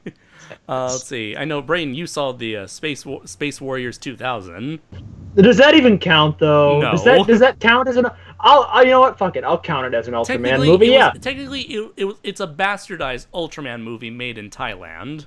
Everything I know about Ultraman can be summed up perfectly within that movie. If anybody here hasn't seen Space Warriors 2000, it's a fever dream.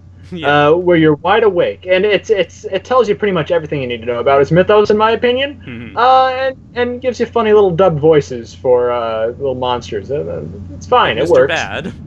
Mr. Bad is the greatest villain ever put on screen. He's my favorite thing now. Red King, aka Mr. Bad, who explicitly states his name for Ultraman. I am Mr. Bad. The dialogue in this thing is incredible, too. Oh, I'm Mr. Bad. Hey, I'm Mr. Bad, and I really hate snow. That is legitimate dialogue in this fucking thing. 1, 2, Are you sure you guys didn't watch The Year Without a Santa Claus? I'm not sure, and that's the scary thing. But the dialogue, though, man, it's or some porn? real... Or like a porno parody? Because that's what this sounds like. What is this exactly? Was this like an actual dub of an Ultraman thing, or is this like a weird knockoff? Kind of. It's just so Thailand. This Thai company. We know about the guy. Whenever you say that, you say that so often. Whenever I ask you about this shit, you're like, kind of, and I'm like, oh Jesus. Go ahead. I'm sorry. So there's this Thai company called Chayo, and Chayo infamously is the company that tries to steal the international distribution rights for the first 6 Ultraman shows, along with Ultra Q and Jumbo Ace. Well, they actually at one point, before all that controversy started, they actually collaborated with Tsuburaya to create 2 official movies: the 6 Ultra Brothers versus the Monster Army, and a Jumbo Ace movie. And so they decided to take after their falling out with Tsuburaya, they decided to go to an American production company, Chayo, and Chayo and this American company took that Thai Ultraman movie that they previously made, the 6 Ultra Brothers versus the Monster Army, and just recut it, put some American scenes in there, trying to go all Raymond Burr on that shit, and produced Space Warriors 2000. Yeah. Now, Andres, I just sent a clip here. If you play the clip on your end, can the audience just hear the... All they need to hear is the audio. Okay, I'll play Can they just hear the audio? All right, I'm going to play... Yeah, they can hear the audio. I'm going to play it right now. And use your imagination.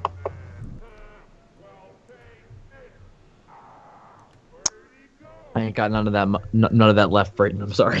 No. Yeah. Okay. It's just going to be voices coming out of darkness in my head. The audio may be very faint because we have Skype going on. Okay. Well, yeah. 1, 2, buckle my shoe. It's embarrassing. It really is. It's unbelievable that any studio anywhere could let this be available for public viewing. But if you're curious out there, people who have a death wish, Google Space Warriors 2000. They got the whole thing on YouTube, and it's a... Anybody watching this show surely does. No, I'm kidding. Oh, yeah, I'm sure. JK. We get the last roll. Yeah. Andres, are you okay? Did you fall into the abyss? Yeah, what were we trying to... I feel like we're... Okay, we were trying to answer a question. Trying to figure something out, or I feel like there was a lull there. Okay. Something was something. We were waiting for something. I remember there were 2 more Ultraman movies that I saw. I saw Ultraman: The Adventure Begins, which was the failed animated movie pilot for a I think it was like a Hanna-Barbera produced Ultraman animated series that never got made beyond the movie. And I did see the Ultraman Tiga: The Final Odyssey movie, which was a nice send-off for the Ultraman Tiga series. Master Video Studios asks, question, what did you lovely gentlemen think of Jurassic World Fallen Kingdom? I have yet to see it. Has it not been released in Japan yet? It has, but I just don't want to go outside because it's fucking like 100 degrees Fahrenheit outside. That's a reason to stay in. Yeah. Brayton, have you seen it yet? I have seen it. Okay. So we could discuss it without spoilers. So, I thought it wasn't as good as the last Jurassic World, but I thought it had a lot of good stuff in it that was brought down by some really boring stretches, unfortunately, and a really bad villain. I really thought the villain stuff was a major misstep. Like, they had the Lost World to look at and take the best parts of that and then ignore all the stuff that didn't work. And then they took everything and they expanded the parts that didn't work, I felt, and made them really illogical. But there was a lot of really cool shit in it, to say the least. I am actually going to see it again tomorrow, believe it or not. It's funny that this question got asked. It's been out for a while, but my mom hasn't seen it yet. It's a Jurassic Park movie, so I'm gonna go with her. Okay. And I'm willing to do that. It's a fun time. Like I said, there's a lot of cool shit in it, but will you review it? At some point, I'm sure we'll do a commentary will you do an addendum to your Jurassic Park movie reviews? I don't know, Andres. Will you do an addendum to Shin Godzilla? Andres, at 11:20 p.m. my time at night? No, I do not know. I have no idea. Sorry, I told the audience not to ask me these questions, and you never asked me. Well, now I am. Okay. Consider my question addendum. How about that? Okay. Let's see. Oh yeah, and Brayton. Yeah, you know what? I think the first half, is okay. First off, the film is visually sublime. It's shot well. The lighting, it's very moody. It's great. It's a wonderful thing to look at. The first half, I think, is serviceable. It's fine. The second half of the film is maybe the biggest budget Roger Corman film I've ever seen. Yeah. It takes place in this fucking house. I don't know. It was a mind around a spooky house, right? Pretty much. That's pretty much the gist. It's very The Relic, if you've ever seen that. I feel like the director had seen that and was like, we're going to pay. Because also the design of the Indoraptor is very Imboon, or Cathoga is what it's called in the movie, but in the book it's called Imboon. I thought it was more like the movie version, though, so it's more like the Cathoga. I actually liked that conceptually, but I thought that was boring ultimately because it was exactly the same as the Raptors chasing Lex and Tim in the kitchen in the first movie. They and I'm sorry to spoil that for you, Andres, that there's nothing more to it than that, but that's okay. Essentially what it boils down to. I decided to look into spoilers, and I'm not impressed by what I've been reading up on. Listen, I'll be honest with you, and I think that I enjoyed it a lot more than most people, and I think there's a lot of good stuff in there. You might have a better time than some people did, so definitely don't be like.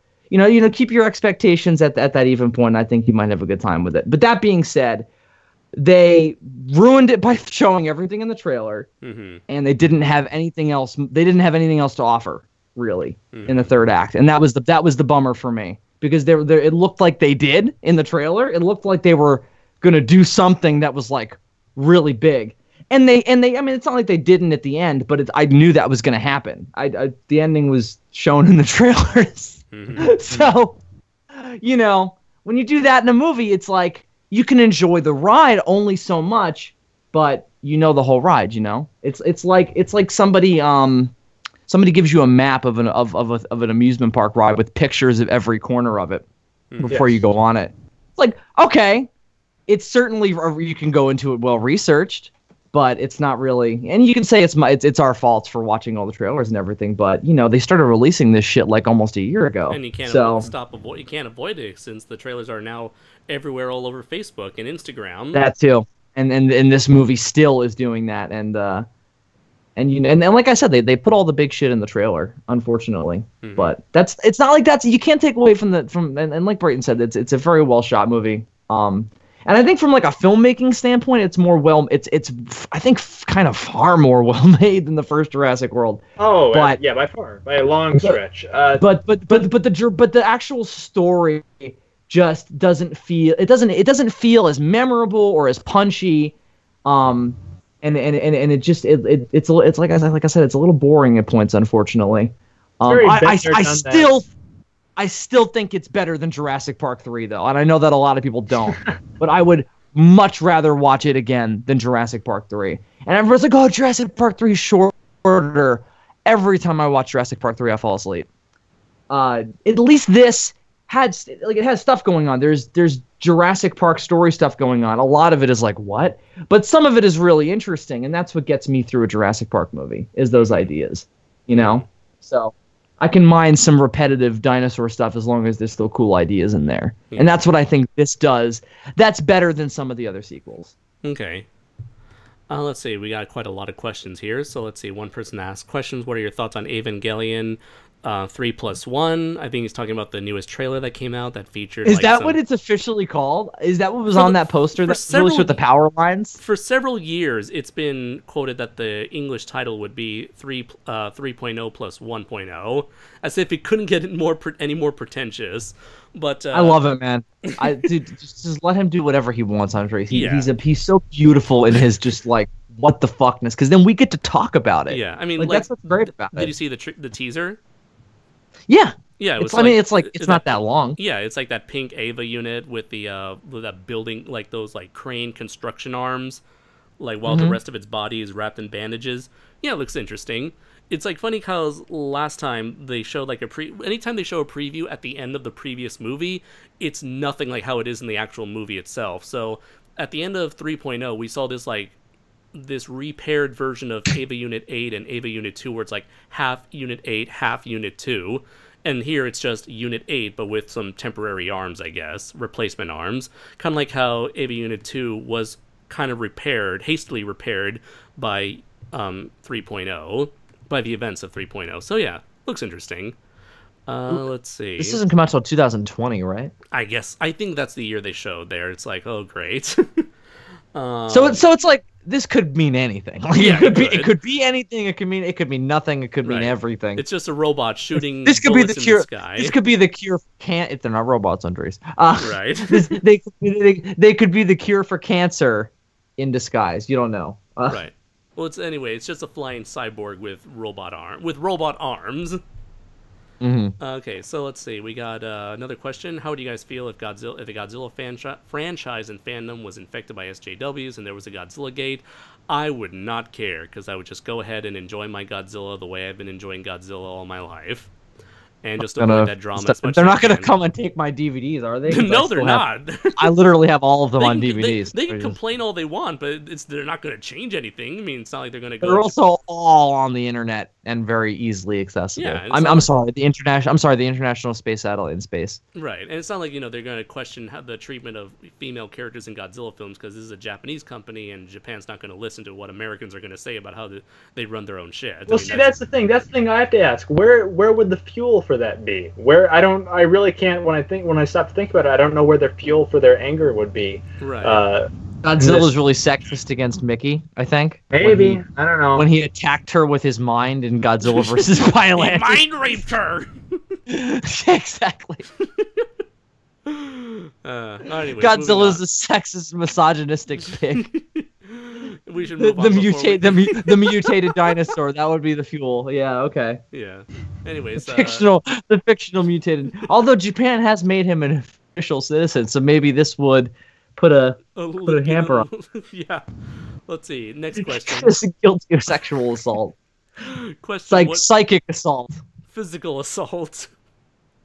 Question. What is your favorite monster archetype, as in creature template?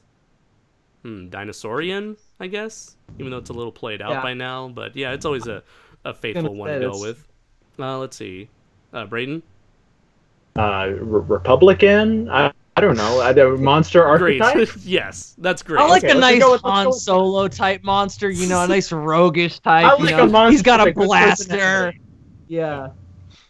Let's see. Question. Thoughts on Gridman? I have not seen Gridman. I didn't grow up on Super Great Samurai theme song. Cyber Squad. Yes, I fucking love the theme song, and I want to get into Gridman in preparation for Gridman SSSS Gridman. Let's see. Question. How many people have you murdered? Too many to Not count. We admit that. Question. Oh, great. It's all auto-scrolled. Gotta look for... Wow, that's a lot of questions. We gotta... I'm a bigger Decepticon guy myself. Gotta rush through all of this as soon as I find out where I left it. Wow, that is a lot of questions. We gotta rush through. Oh, okay, I think I found my place. Okay, found it. What is your favorite anti-kaiju force? Science Patrol, Ultra Guard, G-Force, or Anti-Megalosaurus force? As much as I want Anti-Megalosaurus force, just for the name. I mean, I always thought that was just the coolest thing ever. Yeah. But I was, as a kid, I always wanted to be a G-Force guy piloting G-Force. Mechagodzilla. They got Mechagodzilla. Yes. If you got a giant robot on your side, I have a hands G-Force down. tattoo. Like, what am I saying? Yeah. Like, I have a G-Force T-shirt. I don't have anything G-Force related, but it's in How my dare spirit you. and my soul. Yeah. Let's see. I Thoughts on forgot I have that tattoo until I take a shower, and I'm like, oh shit. Oh no. thoughts No, on I don't feel that way about it. People are like, oh no, what are you gonna do? What are you gonna do when you're old? And I'll just be like, have it?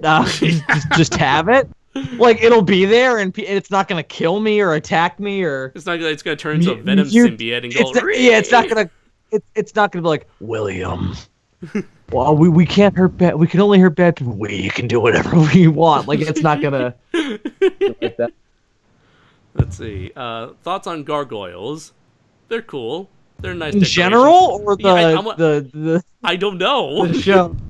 It's They're like great. I think they're nice decorations for churches. They're a little like, whoever thought, like, let's put some big scary fucking monsters on top of this fucking place of worship. I bet you Jesus would have been like, dude, just chill the fuck out. Like, Well, can't we it put keeps some even nice spirits out. flowers? Yeah, but Jesus wasn't really about that. He was like, we'll just hang out with them and just drink wine with them, and have bread with them. He wasn't about like scaring them away with monsters. No, they're for they're for scaring away Satan, Bill. That's what they're for. Yeah, but Jesus would hang out with Satan, and they would go for walks, and then Satan would be like, "Hey, Jesus, suck my dick," and Jesus would be like, "Nah," and then Satan would be like, "Ooh, Jesus, you fucking, You rapscallion, you saucy cunt." That's the Christianity that I know and love. I don't know about you guys. Is this the series that Butch Hartman was trying to start up, Andres? I think so. Oh my god. Jesus and Satan. Pals for life, BFFs. I hope you guys have really, really Christian like viewers, and they're really like, ooh.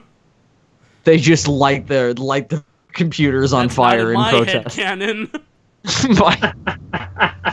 That's not my Jesus. That's not my head Jesus. Hashtag not my Jesus. Hashtag not my head Jesus. Yeah, that's great. Let's see. Question for Bill. What do you think of the Matrix franchise? I fell asleep watching the first one, and I've never tried to go back to them. Sure, they're fine. I've had it with a lot of things, though, like a lot of those early 2000s franchises that came out when I was growing up. Like, when I tried to watch them, I just fell asleep. I don't know, man.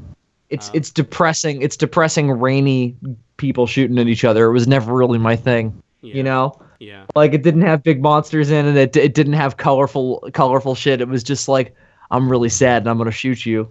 Even if we are just computer programs, like it still felt very depressing. So I'm sure they're fine. Let's see. Question: Are you aware of Dark Dagonopus? Blah. Yes, I do. I remember the laser collection back when I was in high school. 2008. Yeah, I was there. That's when I joined YouTube. Yeah. I was on YouTube with my friends, and they would be like, "Hey, Bill, look up naked girls," and I'd be like, "Nah, man, my parents are home," and they'd be like, "Do it anyway." Anyway, I don't know, did you guys have that? No. You guys had bad friends. Now I do. Exactly. And that's why we saved you, Andres. I guess so. We've molded you into a real person now. You made a man out of me. Exactly. Let's see. Question: What got you into Mazinger Z and Get a Robo? I guess this is for me. It was Pacific Rim. Pacific Rim inspired me to get into classic giant robots. What? I was gonna say. Like, I guess this guy did. If it was me. Yeah. I guess now I am. Like, I suddenly have to go off and become an expert. Let's see. Crooked Lore says, question: Did you know if you put a picture of Captain Marvel from Marvel Comics next to a picture of Dio from JoJo, you cannot tell the difference?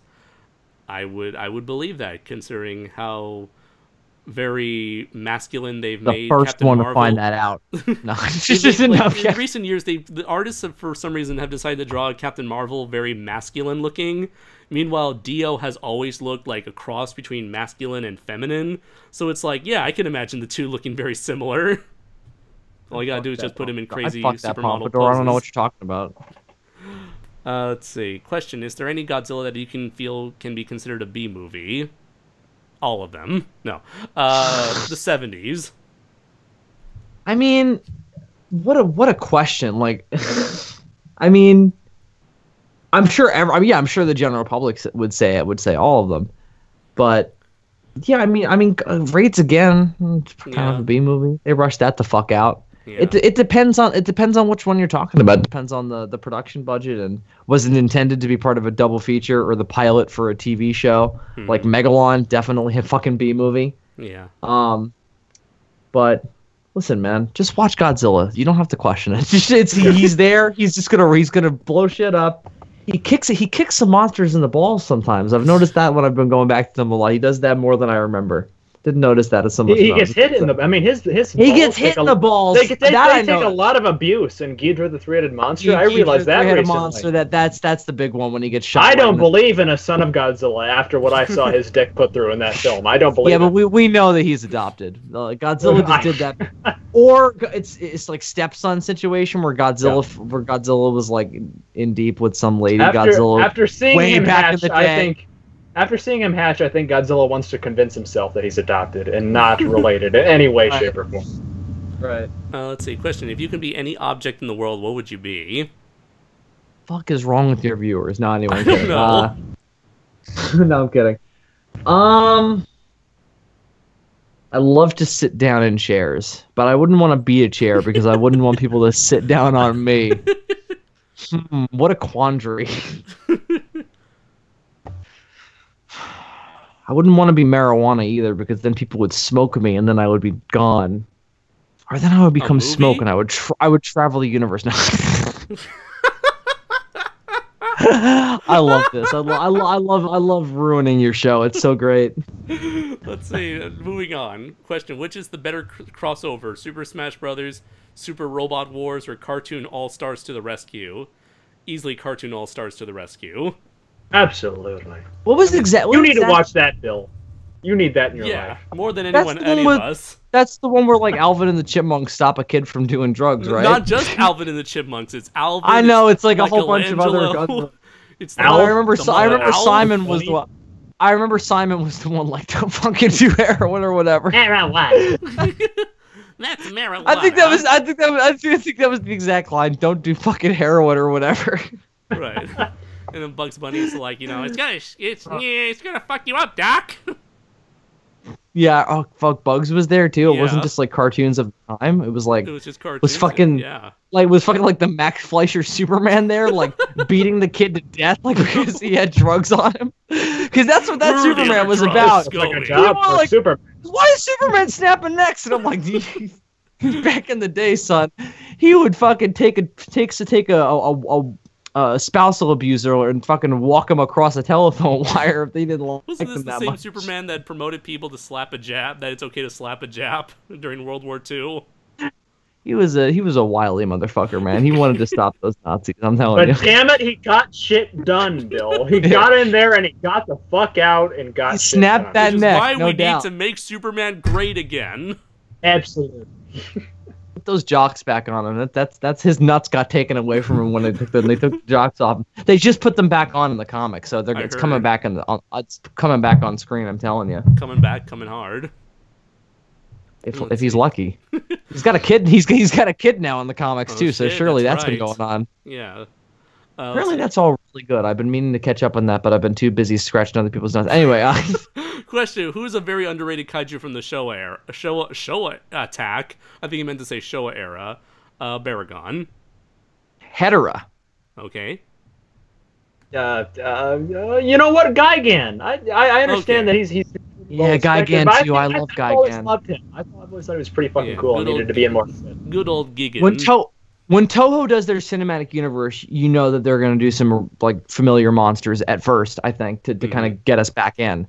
How much you I want to want bet they them. want to use? I want them to do like a Godzilla versus Gigan fight first to get us back in like that because it's been like what it's going to be like 15, 16 years since longer than that since Final War since we last saw that kind of fight. So I'd Yeah. like to see that. Let's see. Question. A nice like mix of like a cyborgy looking Gigan but green but still with some green and Unless they gold in decide there. to just Up reuse all the their red Millennium for sure. suits. I don't think they're gonna do full on suitamation if they do any suitamation at all. Well, it would save a lot of money because some of those Millennium and Heisei suits are still around. Like, I remember there was like a pachinko machine a couple years back that just featured like Could even original use footage. those as like a base and do CGI over them. Could be, yeah. I just remember there was like a I pachinko don't know why they machine. didn't just do that with Shin Godzilla. So who knows? Yeah. Because Anno, and no one wants to question Anno. That his decision specifically. I didn't know that. Let's see. Do you think? Oh, it's because they try to use the mechanical, what do you call it? The animatronic. Yeah, and it they had didn't work. that big thing that was like three people. Yeah, working. three Yeah. people controlling it. I know. Yeah, I saw it in person. But fuck that. You yeah, know? because it didn't work. Yeah. Let's see. Do you think that Kaiser Ghidorah is an underrated Ghidorah? No. I mean, he did his thing. I mean, Monster X should have been his own thing. He should not have been Yeah. a Ghidorah starting point. That was unnecessary. So if anything, Kaiser Ghidorah is just unnecessary. But and I've heard like some of my friends in like regular life ask me like, oh, do you think King Ghidorah and then in King of the Monsters is gonna like transform into Kaiser Ghidorah? I'm like, fuck no. Like, what are you like? I'm like, you're surely not high, like because there's no way. Like, what do you? Like as it is, they're already setting him up to be super powerful. I just think it's too much. You know, like he's already a super powerful character. Yeah. You do not need to up the ante any more. But in the instance of Final Wars, if they had just done Kaiser Ghidorah as the Ghidorah that he started out as, I think it would have been fine. It would have just been a new design, and it would have been like we just had a mystical good guy Ghidorah 3 movies ago. So who cares if he looks a little weird? But for me, it was the fact that he evolved from Monster X that made him feel so unnecessary. Because Monster X was so cool, the way him and Godzilla were like on an even keel, like they could like really punch on each other like really equally. And it seemed like that was going better for him. So let's see. Question: if you can pick 5 robots. Yeah. Wait, hold on. A memory came back to me like PTSD. You remember that part in Final Wars where was it Godzilla or fucking Monster X who does the ninja flip in the air and the kick with his fucking tail? Well, that's Monster X. That's on Godzilla. Yeah. That was a weird fucking movie, man. Anyway, I'm sorry. Going on. Please okay. Keep going on. Let's see. Question: if you can pick 5 robots from movies and TV to fight in a robot royale, who would you pick and who would you want to win? Let's see. Bender from Futurama, Johnny 5 from Short Circuit, C-3PO, Cyberman. K9. No, and fuck, K9. Cyberman's not really a robot, Andres. Okay. The cybernetic organism. How about cybernetic organism. K9. How about T-1000? K9 is a you don't understand. K9. Okay. K9. Yeah, K9 is a fucking beast. He's got a laser for a nose, number one. But that's not what makes him dangerous. What makes him dangerous is that he has a computer that has all of the doctor's knowledge in it. Because the doctor at his beck and call wants to just be like, hey, K9, do this. And he just wants to be able to trust K9 to do it. Exactly. And K9 will just go off and solve the problem while the bad guy is like threatening to rape the doctor. You know, so like that's what he's there for. So you put him on this team. Okay. And there will be no team. There'll be no team. He'll wipe out everybody just in case they decide to threaten him. And who would be the 5th robot? How about one of those Cylons from Battlestar Galactica? I never watched the show, but they think they look cool. They robots though? Like I don't know. Might be a cybernetic organism type of deal based on what I remember. A little bit of that show that I saw back in the day. How about? I think they were. How about Botamo from Dragon Ball Super? Also not a robot. Okay, he is a metal man. They specifically make that clear in the show. How about Optimus Prime? Have we thrown Optimus Prime in there? Optimus Prime, Jesus Christ. I mean, okay, so generic, Optimus I guess. Prime, Bender, Johnny 5, C-3PO, and K9. And who would win? I'll let Bill decide. Definitely K9. Like I told you, okay. K9 would. There we go. K9 would have calculated the exact spot on all of them where he would have to shoot his nose laser, and he would shoot them. He's also got a force field. Did I mention the force field? Sci-Fi Dragon. Did I mention that? Sci-Fi Dragon says British voice. Question for Bill from his last live stream: what do you think of the Ghost in the Shell and Appleseed franchise? If you've seen or heard of them? Heard of them, have not seen them. Okay. I mean, based on what I've heard and seen, Blade Runner in Japan. Primal Graphenosaurus Rex says, question, what's going to be the ending of Godzilla Planet Eater? Answer, Godzilla kills Ghidorah from space with his laser beam, the movie ends. Yeah, that's what I'm assuming. Oh, is that the third anime movie? Is that the title? As of that's just a rough translation. People think it's Planet Eater or Star Eater due to that first kanji. Could mean either thing. So I'm of the mind that thinks that Ghidorah and Godzilla, they're just going to shoot lasers at each other from a distance and they're going to kill each other off, and that's going to be the end of the series. I haven't seen the second one yet, so I probably won't watch the third one either. Good. You're saving yourself a lot of time, free time. That's the thing. Like I'm at a point in my life where I'm not gonna watch it just to get mad about it online. Like right. I don't need to, and I don't want to come off that way either. You know, like yeah. I'm just watching this so I can get mad about it online because go me, right? Yeah. Like I'm not living that life these days. I got way too much other shit going on, so I probably won't watch these. Okay. I guess I could just rewatch like any other Godzilla movie. Let's see. Question: why do you like Gundam? Because it's awesome. Story is deep, message is strong, the themes of war are strong, the designs are badass, the animation is great. Overall, it's awesome. They're more mechanical suits than robots, right? Yeah, Sometimes they're robots. Sometimes they're robots, though, right? They're always robots. You mean in terms of AI? But they always need to be piloted, though, right?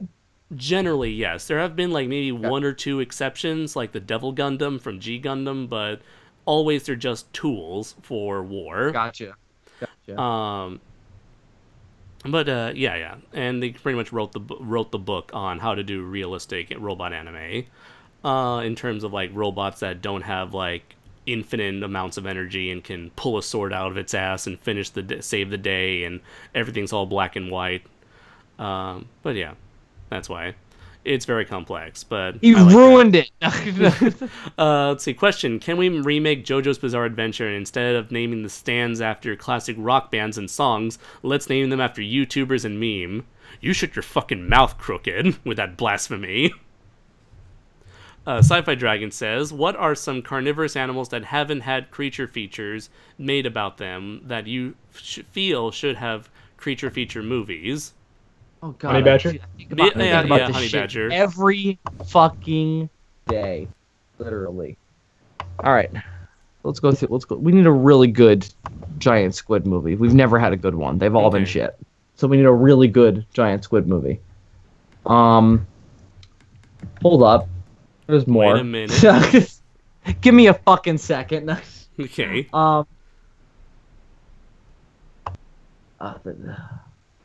Komodo dragons as well. Okay. And any and all modern day lizards. Rhinos. Sure. Well, they're not really predatory animals. They're also going extinct. So. Oh yeah. Well, that's why they're making their last stand before they go extinct. Sure. Okay, there you go. But like I said, not really predatory animals. We also really need like a good. See, I'm gonna pitch you guys a movie that's been in my head recently that I think, because somebody at Universal is sitting there going, one day I'm gonna find a way to get us to make another Jaws movie, because somebody in there is just dying for somebody to come up with an idea. Either somebody's gonna remake it or somebody's gonna come up with some way to like do a soft reboot and be like, it's back, back in Amity. And there's really only one good idea, and that's to do a prequel about Quint on the Indianapolis. So to do a big budget period piece about that incident, but you do it from the fictitious POV of Quint. So you essentially do the original Jaws incident that inspired him to be the way he is in that movie. That's the only thing I think that you could really do that's in that franchise, and you can still connect it, because otherwise just do another shark thing that's not Jaws. If you're going to do another like modern, like, oh, and it's a modern day shark attacking people, like, don't call it Jaws, call it something else. Yeah. But if you're going to do something called Jaws, you should do it about a character from that fucking movie in order to connect it. So I think that's the only ground left to cover, because we don't know exactly what his role was, and I think that might be fun to see what he was like before that ruined his life, because that seems to be the thing that turned him into a bitter old asshole. So I'd kind of like to see plucky young Quint get ruined. Let's see. Jordan says, question, why does Nagoraiar look so awesome? That's a legit question. Because Garayan is an awesome artist. He's a very talented guy, and he certainly knows his way around designing a monster. Let's see. Question, what's the Fire also always helps. Yes. The color red is certainly a very nice color to start out with as your basic color scheme. Let's see. Question, what's the chances that the Transformers will be in Super Robot Wars? Most likely in the mobile game. That seems to be where they take their very non-traditional giant robot anime characters in there. Like, the mobile game has added the Power or Jew Rangers. They've added Godzilla and Kiryu. They've added an Evangelion. What game is this? Super Robot Wars Cross Omega. This is like an official like iPhone game? Yes. Super Robot Oh, okay. Wars is an ongoing crossover series of every robot anime ever. And, they just changed the roster of anime characters every Why installment. didn't we have this stuff when we were kids? When we were kids, we used to like draw this stuff. And like that's what we did. I remember I used to have like me and my friends used to get together like bring over whatever toy you want. Yeah. And we just have them battle. Like if you wanted to have like Goku fight King Kong, you had to have the action figures do it. And now there's going to be a new action game that's going to have Goku, Naruto, and One Piece. That You saw looks that trailer? wild. Yeah, I mean the graphics on that look fucking like in the designs of those characters look fucking wild. Let's see. I've barely delved into Fighter Z though. I barely got through the first campaign, so I don't know if okay. I'll even be able to. That game is fucking so good. Yeah. Did you see the mods for that game? Someone put someone put in all the Power Rangers in there. They've updated the hell out of it since I last touched it. Because then I bought that game, and then like 3 weeks later, God of War came out, and that just took over my PlayStation. Nothing else has gone into that PlayStation since then. So, let's see. Question: have any of you seen Zombie Believer? Type it on Netflix, and you'll find the movie. Nope, never seen Zombie Believer. Is this about Justin Bieber? No, I think it means becoming a zombie beaver? I think it says. Oh, okay. Maybe he said Zombiever. I'm not sure. I think he may have misspelled the title. Yeah, because that sounds like a zombie Justin Bieber movie. Yeah. Let's see. Question. Can you answer this? What's a question? Let me Google that so I can give you the most proper Something question that ever. requires an answer. Look at me. I'm so cute, aren't I? A sentence worded or expressed so as to elicit information. A matter requiring resolution exactly or what I discussion. said, but all brainy and shit. That is literally exactly what I said, because I said something that requires an answer. Let's see. Inshoma says, question, does Toho's future plans for the world of Godzilla sound like a good idea, or another international crapshoot that Toho is infamous for? Sounds like more Godzilla movies to me, and that's always good. Then again... See, it sounds like more Godzilla movies out of Toho to me, which sounds bad. Then again, Bill, we got the anime trilogy. That is technically more Godzilla, but is it good Godzilla? No, but that's not what this is, though. I trust Toho 30 years ago. I don't trust Toho 2018 as a film company anymore to deliver anything of quality. So no, I'm terrified, Inshoma. Thank you for bringing that up in this. And they're technically not a movie company. They get other people to make movies for them. They do. I'm scared as hell. I'm afraid, and I'm alone. I'm afraid I was scared to die. I am. Brayton, I think you need to take some kind of medication for that. Because that doesn't sound natural. Let's see. Question: did any of you guys see the new trailer for Alita: Battle Angel? Yes, and it looks interesting. Does it look as good? Does it look as good as Meg, Andres? Does it look as good as that trailer? That's what everybody needs. They wish it could look as good as Meg. Okay. Alita wish it could have. Very down for that movie. Alita wish she could have those black soulless eyes instead of the big freaky anime eyes she has. Let's see. Question: what advice can you give for making an original kaiju? Do whatever you want. Yeah, do whatever you want. Yeah, and the idea can work. It's the execution that matters. Like, look at Nagoraiar, for instance. You clearly see it is taking the template of Godzilla. This is essentially Garaian's Godzilla. This is his take on Godzilla. And, dinosaurian monsters have been done a million times already.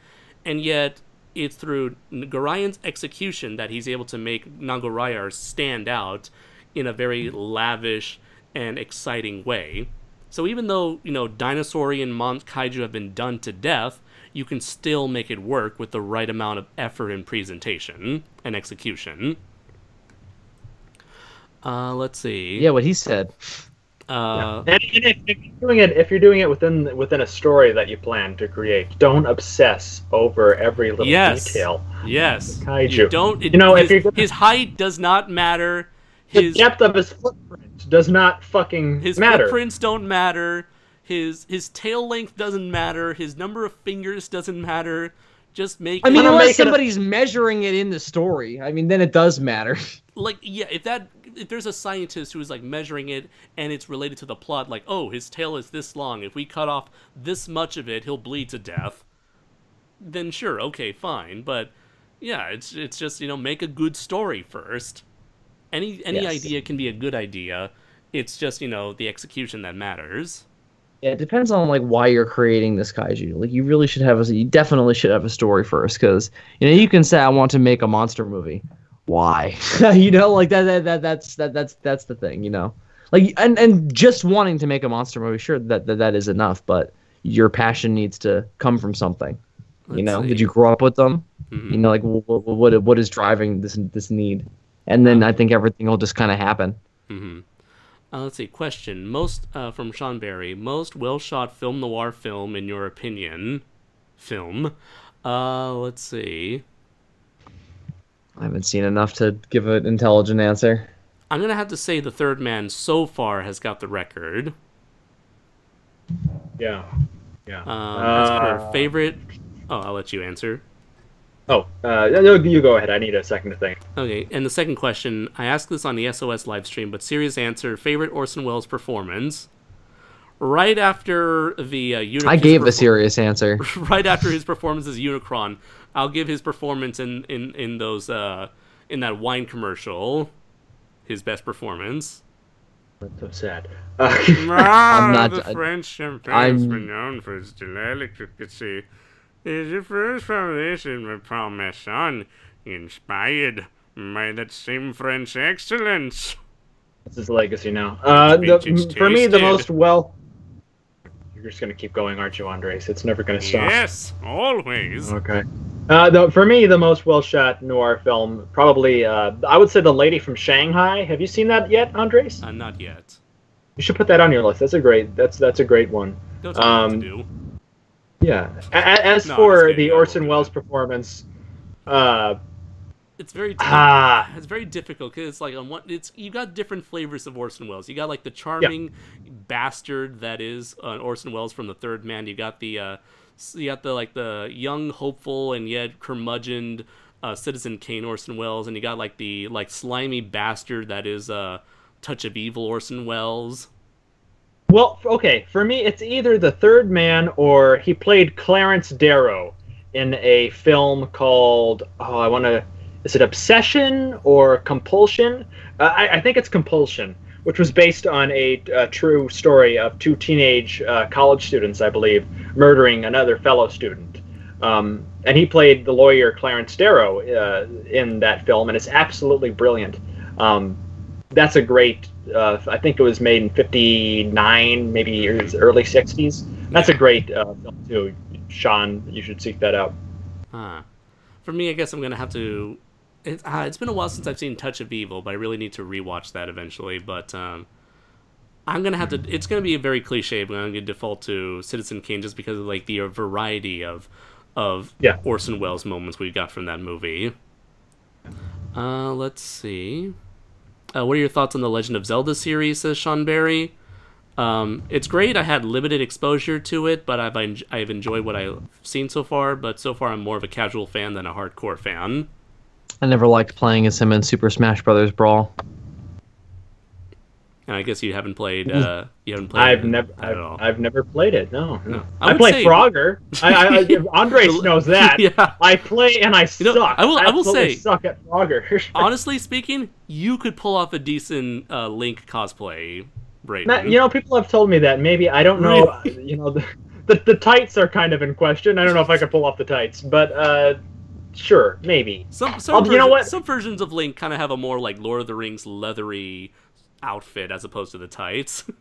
Maybe someday when I'm ready for hell to just crack open, I'll dress as is it Link? Link? Yeah. Okay, Link. yeah, I'll dress as Link. Because he's the Share link that on between the the internet. game and the player. You sound like my grandma, Brayden. Is it Link? I am. I'm not a gamer, and Is I'm it totally Connector? Is that his name? I thought his name for the longest time was Zelda. I wasn't sure. I didn't know. Is I'm it out of the Zelda? loop. It was Zelda. I I don't know what he I'm just Is it Zebo? I'm just having fun with you, Gladys. It's okay. Gazebo? Let's see. Question. Where's Zebo at? Is he here? Is he home?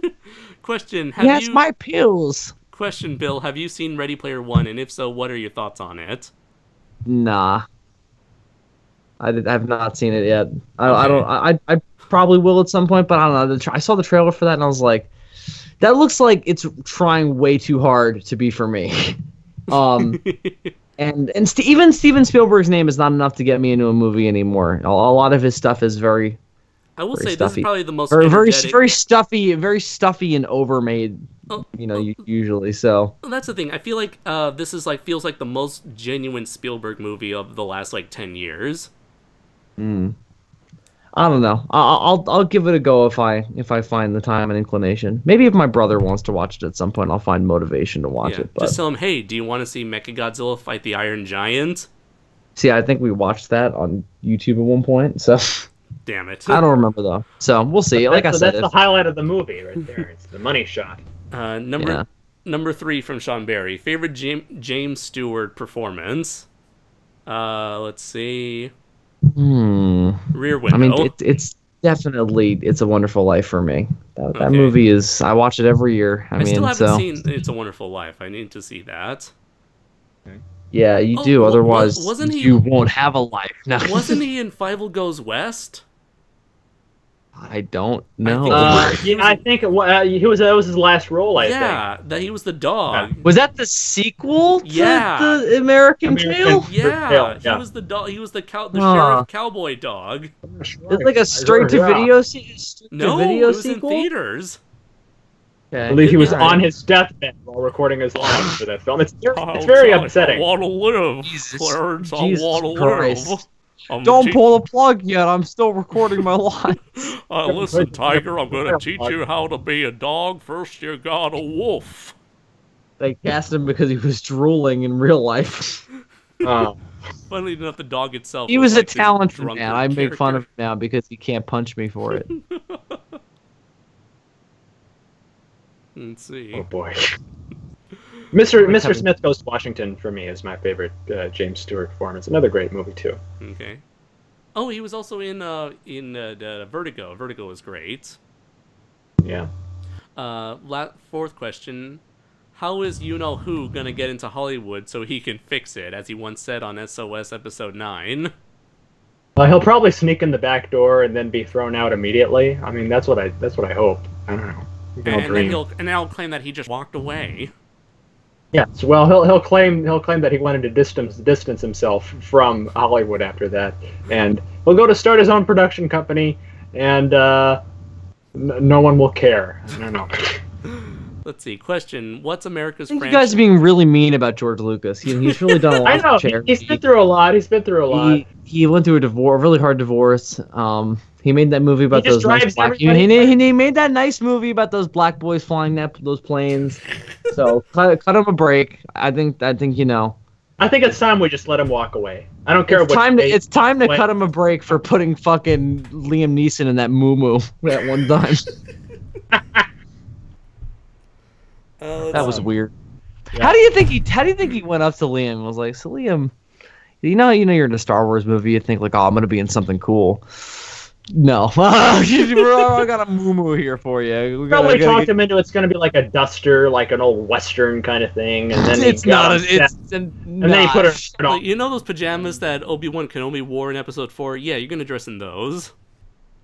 No, but I'm not talking about that. I'm talking about when he goes on Tatooine, and he puts on like a weird it's a hoodie, but it doesn't have a hood, so it's this weird moo looking thing. It's like he's pregnant, and it makes him look like he's super fat, but he's not. You know, it's Liam Neeson, so he's just stocky.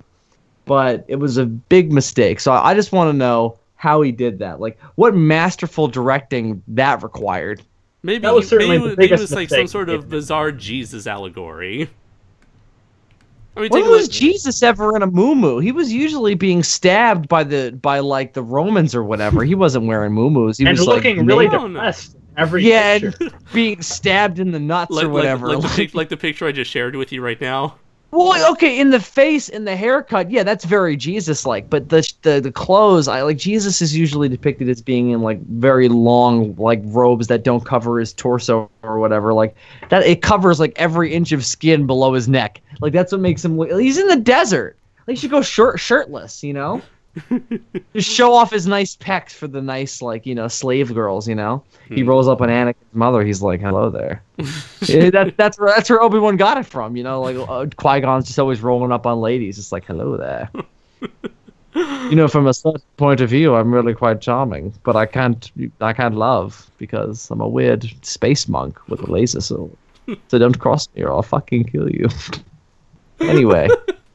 So can I take your son? I'd like to train him in the ways of the Force. So, anyway, just you're still asleep, by the way. It's also part of the deal. Toodles. Primal Graphiosaurus Rex. God, Obi-Wan had such a good teacher. He had the best teacher. I wish I had a teacher that was that good. If it's anything like your interpretation, then yes, I'm sure we would all love a teacher like that. Question: What's an American franchise Japan loves but us Americans don't give a shit about? They like Tom and Jerry. Any number of like older funny cartoons or sitcoms. I think that you can even say like The Simpsons. Like Americans don't give a fuck about The Simpsons anymore. No, they don't give a fuck about The Simpsons. Oh, okay, but a lot of foreign countries do though. The Simpsons is very popular internationally. Right, not so much in America anymore. I know that Japan fucking loves the Minions. Okay, there you go. Let's see. But yeah, I see Tom and Jerry DVDs everywhere. Those like action movies that don't have like any kind of sci-fi element do better over there when it's just like explosions and shit because they don't. Movies in terms of movies, yes. Oh, they do love the Fast and Furious. If it's just like Dwayne, okay, yeah, like Fast and Furious. They love Fast, or in Japan they call it Wild Speed. That sounds like a drug movie, but all right. Wild Speed. Yeah, but like I'm talking about like Mark Wahlberg. Wild Speedo? Is that what you just said, Andre? That's how they say it. Because everything has, unless it's an N, everything has to end in a vowel. Okay. Wow. But I'm sure they love all those like Mark Wahlberg and Dwayne "The Rock" Johnson or real life Marines killing terrorists kind of movies. Yeah. Like I'm sure that those do over there because they don't make stuff like that. Yeah, they wish they even could. Sometimes I'm like I kind of need to watch something like that, but then I'll watch it and be like, oh, this is boring. You know? Yeah. I'll see the trailer and it's like, oh, I could use a nice grounded action movie. Let's see. Sci-Fi Dragon asks, question, have you guys seen the anime series Land of the Illustrious? Or no. Never even heard of it. Yeah, never heard of it. No. It was talked about it earlier in the chat.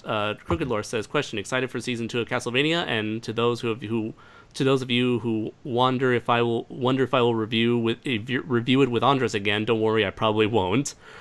I am excited for season 2, and if you want to review with me like we did with season 1, Crooked, we can certainly do that. Let's see. When is that coming out? October? October, yeah, just in time for Halloween. Right. Yeah, I think they put up the trailer for that earlier today. Actually, I didn't see it yet, but I think I saw the link for it on YouTube, so I will watch that probably whenever we're done with this. Yeah, that was like I've rewatched that first season like 4 or 5 times. It was so fucking good. Yeah. Question. And it was so short. Yeah.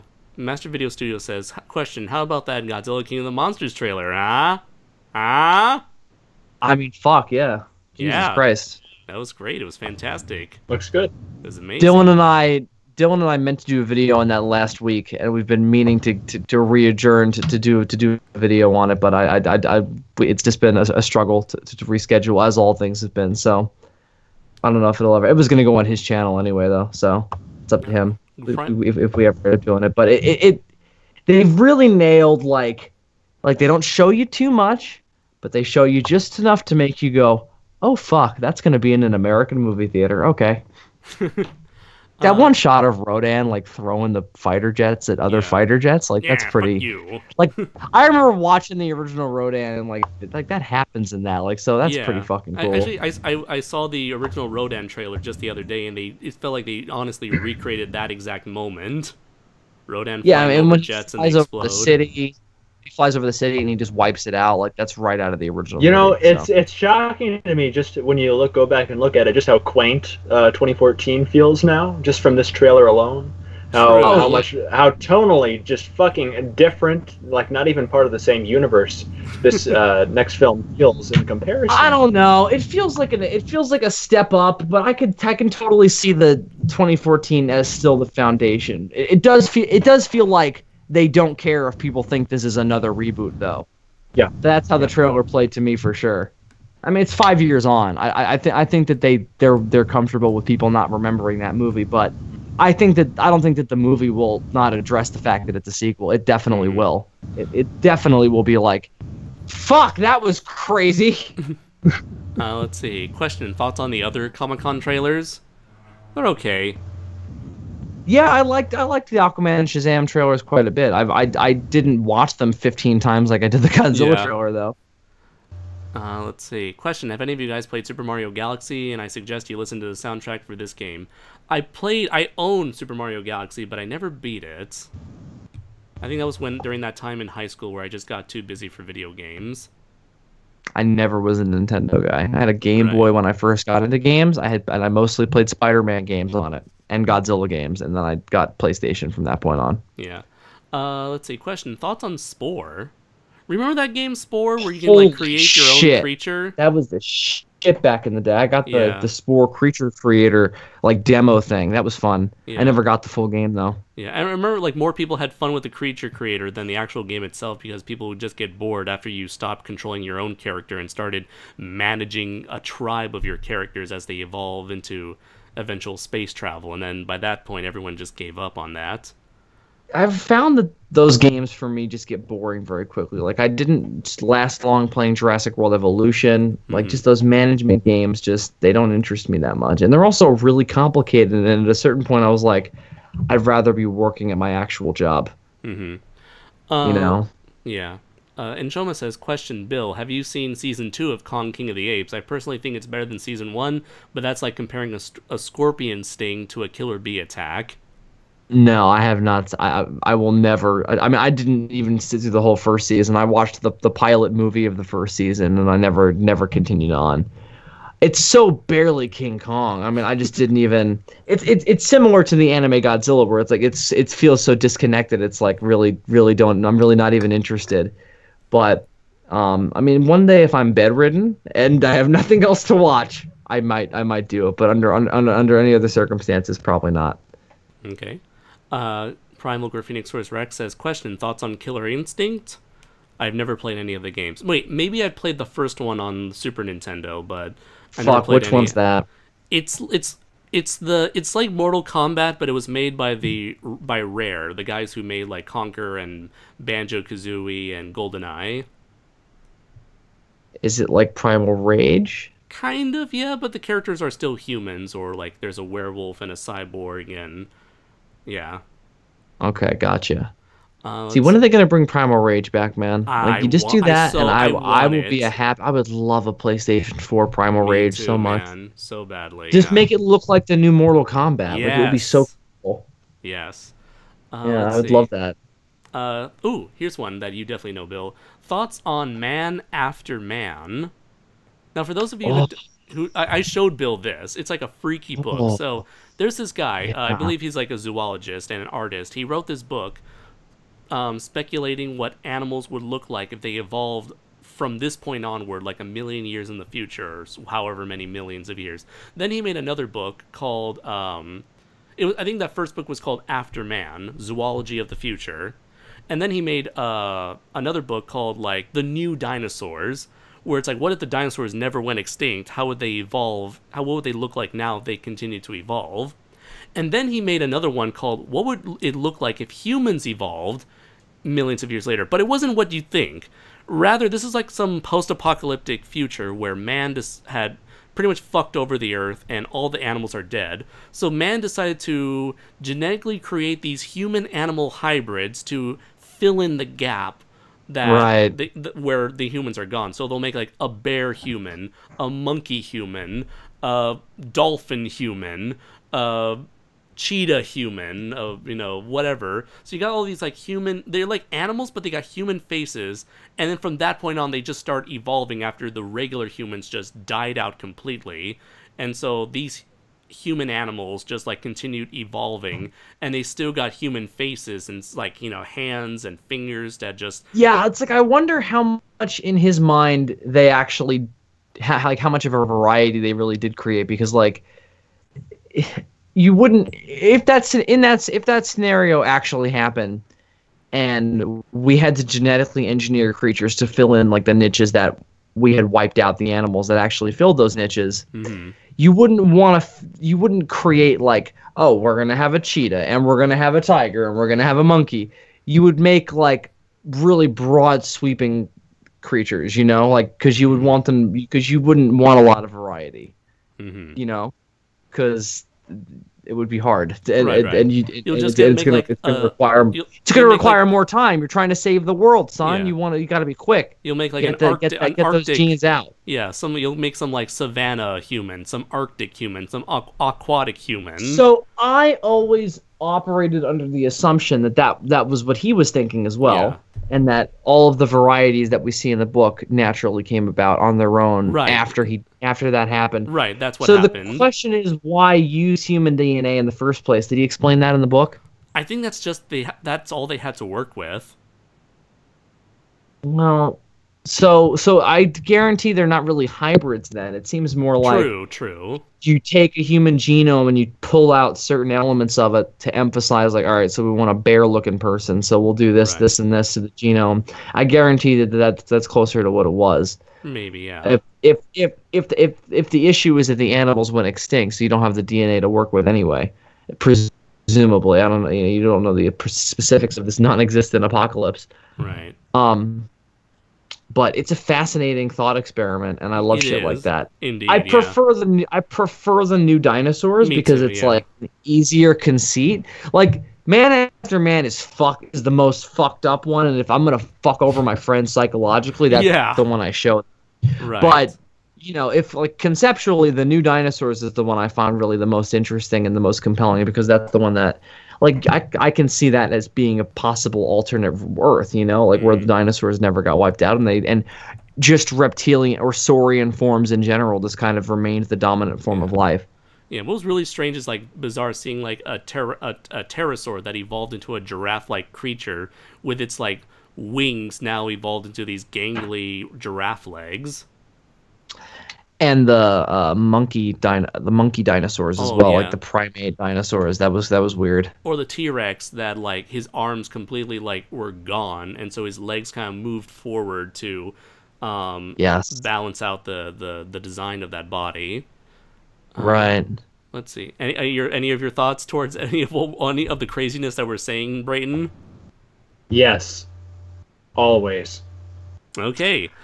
We should before we move on from this, if you want to see this stuff without reading, you can watch The Future is Wild. Oh yeah, is based. Well, it's based on the first After book. Man. Yeah, it's based on the first book, and a lot of those creatures are taken directly from. I think his name is Dougal Dixon, the author and illustrator. Sounds right. I think that's the guy's weird comic book name, the weird 60s Marvel name. Man, Dougal Dixon. He's cloning bird whales. I remember that one. That was actually in The Future is Wild. So go watch The Future is Wild. It's pretty wild, and it's available on any number of international space satellite sources. In space. Let's see. Question for Bill. You gotta go to space first. Have you ever seen Jupiter Ascending? Speaking of space. No. I mean, if I've never seen The Matrix, I'm not gonna watch that garbage. Sean Berry says, Andres, have you watched DOA? If so, what are your thoughts? Dead or Alive? The song? Which one? There's a million things called that. The movie based on the video game with the fan service? Just the movie called Dead or Alive? I think there are several. I'm assuming he's referring to some film noir movie called Dead or Alive. If so, I've not seen of it. I've never seen any movie called Dead or Alive. I know nothing about this Dead or Alive you speak of. I am neither dead nor alive. Dead or alive, you're coming with me, though. Damn it, I was That is thinking the of only making a answer. joke. Sorry, Matt. RoboCop. I merely exist. Question: thoughts on the speculative dinosaurs project? It's like the new dinosaurs, but on the internet. I've never heard of it, but I want to know more about People it. talking about dinosaurs is cool, and that sounds cool. Yeah. Crooked says, question: since no one is really thrilled about the new She-Ra series, can we remake He-Man again, but make it more like JoJo's Bizarre Adventure? Go ahead, tell me that could never work. I can't. Ugh. I would love to see a JoJo-style He-Man. Just to make, let's just go full on with the flamboyancy of He-Man. I think we need to rest all of that now. I think we need to kill He-Man. Yes. No, I want a Skeletor show. I want Skeletor like living his suburban life with his family, and he's got to deal with his crap neighbor Funny who's enough, like his dog crapping on his lawn. There was a pilot for a show that's almost exactly what you were saying, Bill. There's an online short right now where it's like a parody of Skeletor who's living with a parody of Shredder, and Shredder is like, "Come on, man, you used to be a cool villain. Now, why haven't you gotten a job like the rest of us? You've just been sitting here eating Cheetos, watching TV, and doing nothing. I'm sorry, I can't seem to get my life back on track. Get a fucking job." That's great. That's definitely a concept that needs to be expanded more. Let's see. Jordan says, question: did you see Andro Mellows? It's a very low-budget Ultraman show. No, sorry. But it's not actually Ultraman. It's just a big man fighting monsters. It's not actually connected to Ultraman. Surely. Maybe. Possibly. Surely not. Oh, okay. I've seen a toy of this character. I'm Googling it right now. I've actually seen a toy of this character at my local hobby shop. And, like, apparently he's actually, like, Ultraman Zoffy in disguise, I think. So it is an official Ultraman thing. Yeah. It's a weird franchise. It reminds me of that time when Peter Parker dressed up as, like, 4 alternate superheroes in the 90s. Or yes. 80s. Well, yes, Spider-Man was wanted for murder or whatever, or he stole a kid's balloon. When is he not wanted for murder? No, I'm sorry. No, that wasn't the deal. Okay, so Norman... He stole my balloons! So Norman Osborn... he had returned from the dead, and he was like, Spider-Man is bad, dude, and I know for a fact. He killed me. Nobody knew that he was the Green Goblin. Yeah. And he turned everybody against Spider-Man. So Mary Jane actually made him a series of new identities. One of them, though, was he actually got like an interdimensional suit from Doctor Strange or some friend of Doctor Strange's, and he was all like, "This is too weird for me. Like, I don't need this. I'm Spider-Man. Like, I'm not weird interdimensional man."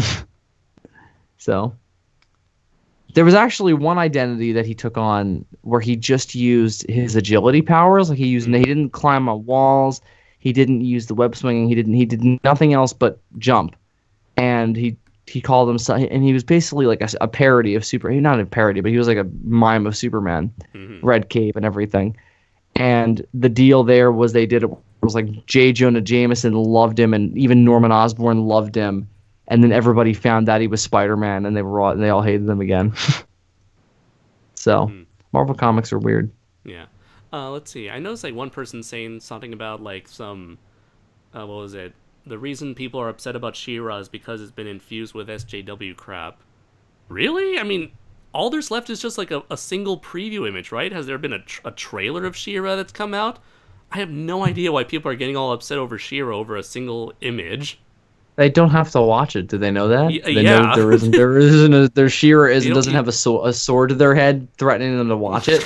Like, I think the new Thundercats show looks like fucking garbage. But right. I'm just not gonna watch it. If you send death threats at anybody, you're just making yourself look worse. That's why they make this stuff, to make you angry. Remember when people were like criticizing the new Ninja Turtles show?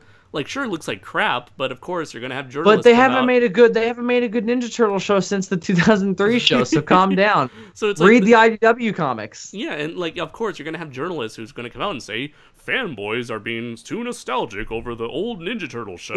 They're evil bastards for liking the things that they like and not liking everything new. Yeah, just don't watch it. Don't.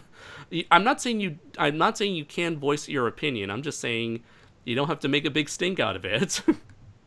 Yeah. Okay, let's see. Question: what is your top 3 killer animal movie, not including shark movies? I was gonna say they're gonna say don't go Jaws. All right, well, Orca for sure. Definitely Orca. throwing Orca in there.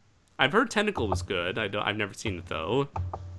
Oh God, other animal attack movies. They're Night of all the so Lepus? bad though. They're all so bad though. They all have teenagers. We're in the woods. Oh no, there's a bear. Oh no, it's not good for us. It's bad times to be us.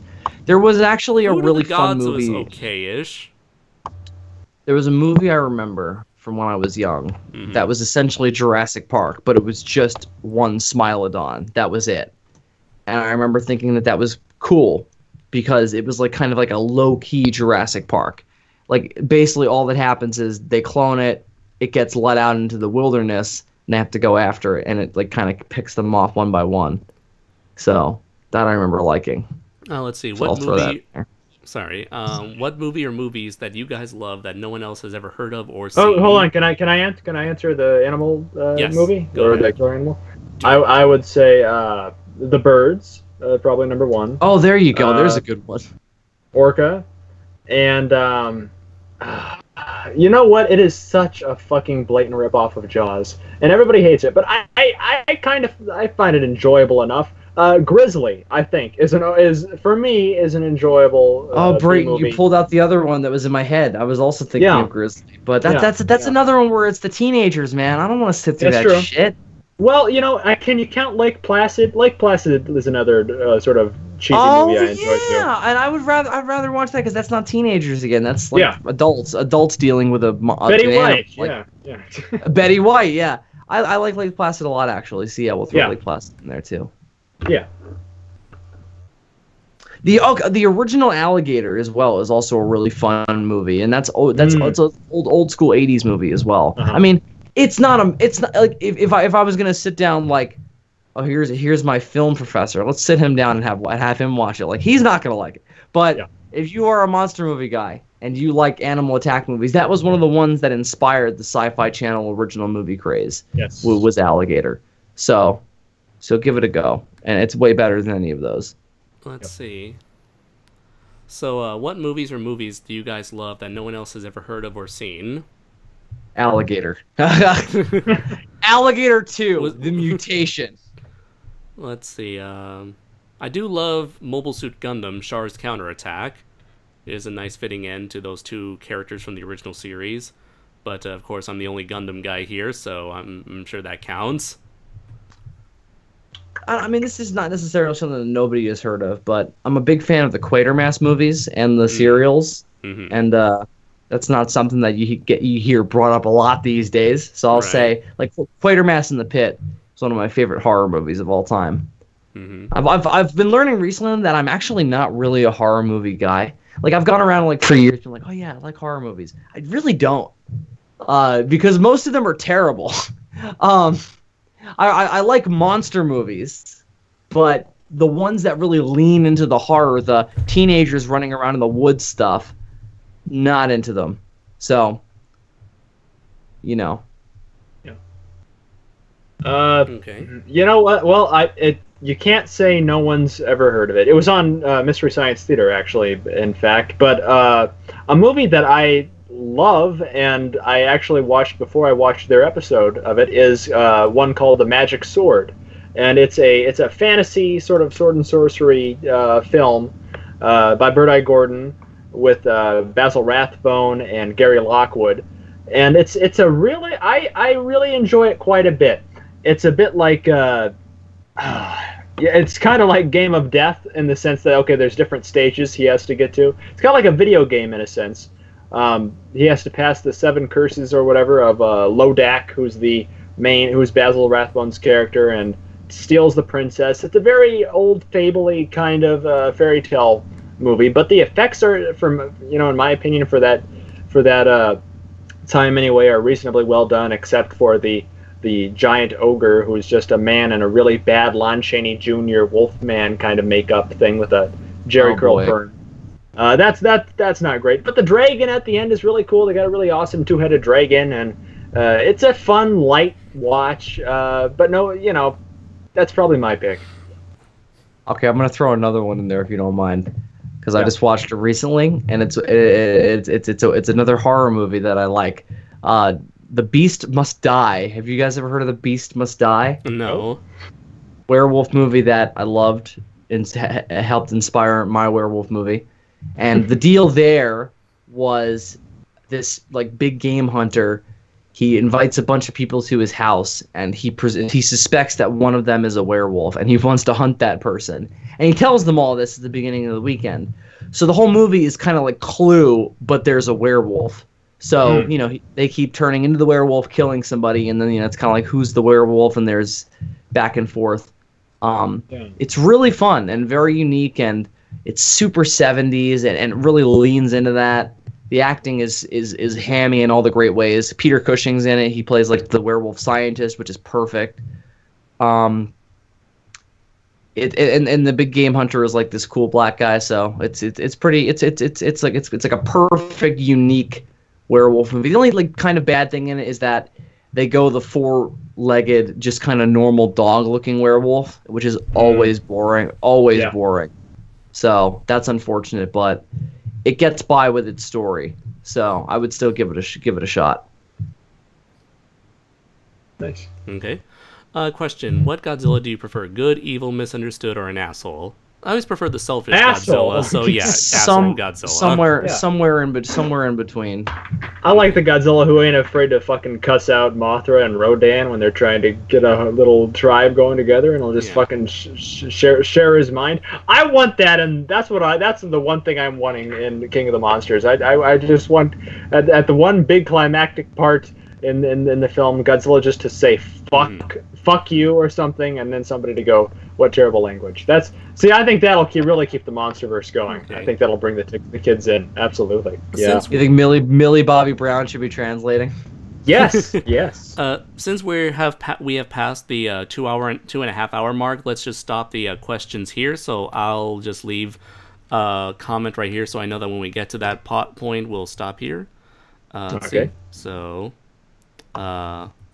question cut off point here.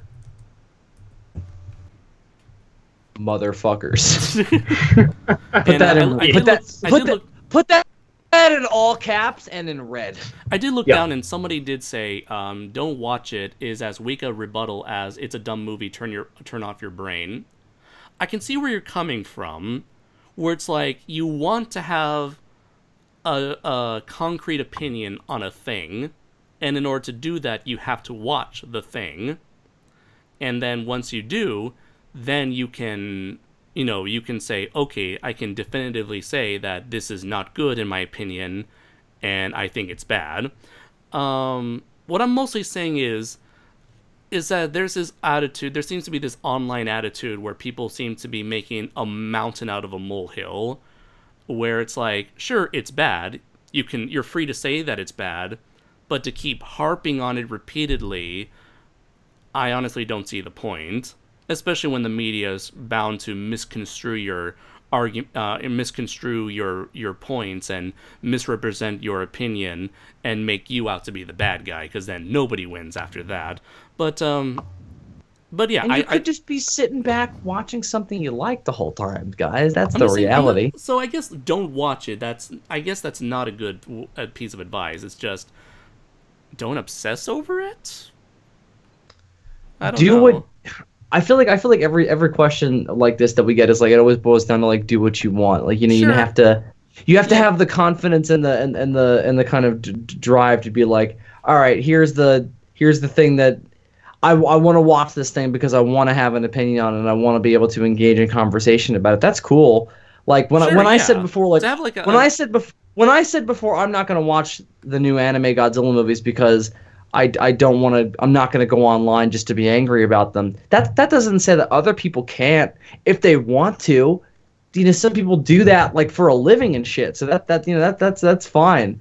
But and it's fine to want to be intelligent in that kind of way to have a conversation about it. Yeah, and talk about like why it doesn't work, how it can be improved. Yeah, then you have to realize that that's why you're watching and that you are a smart individual thinking person and you chose to watch it.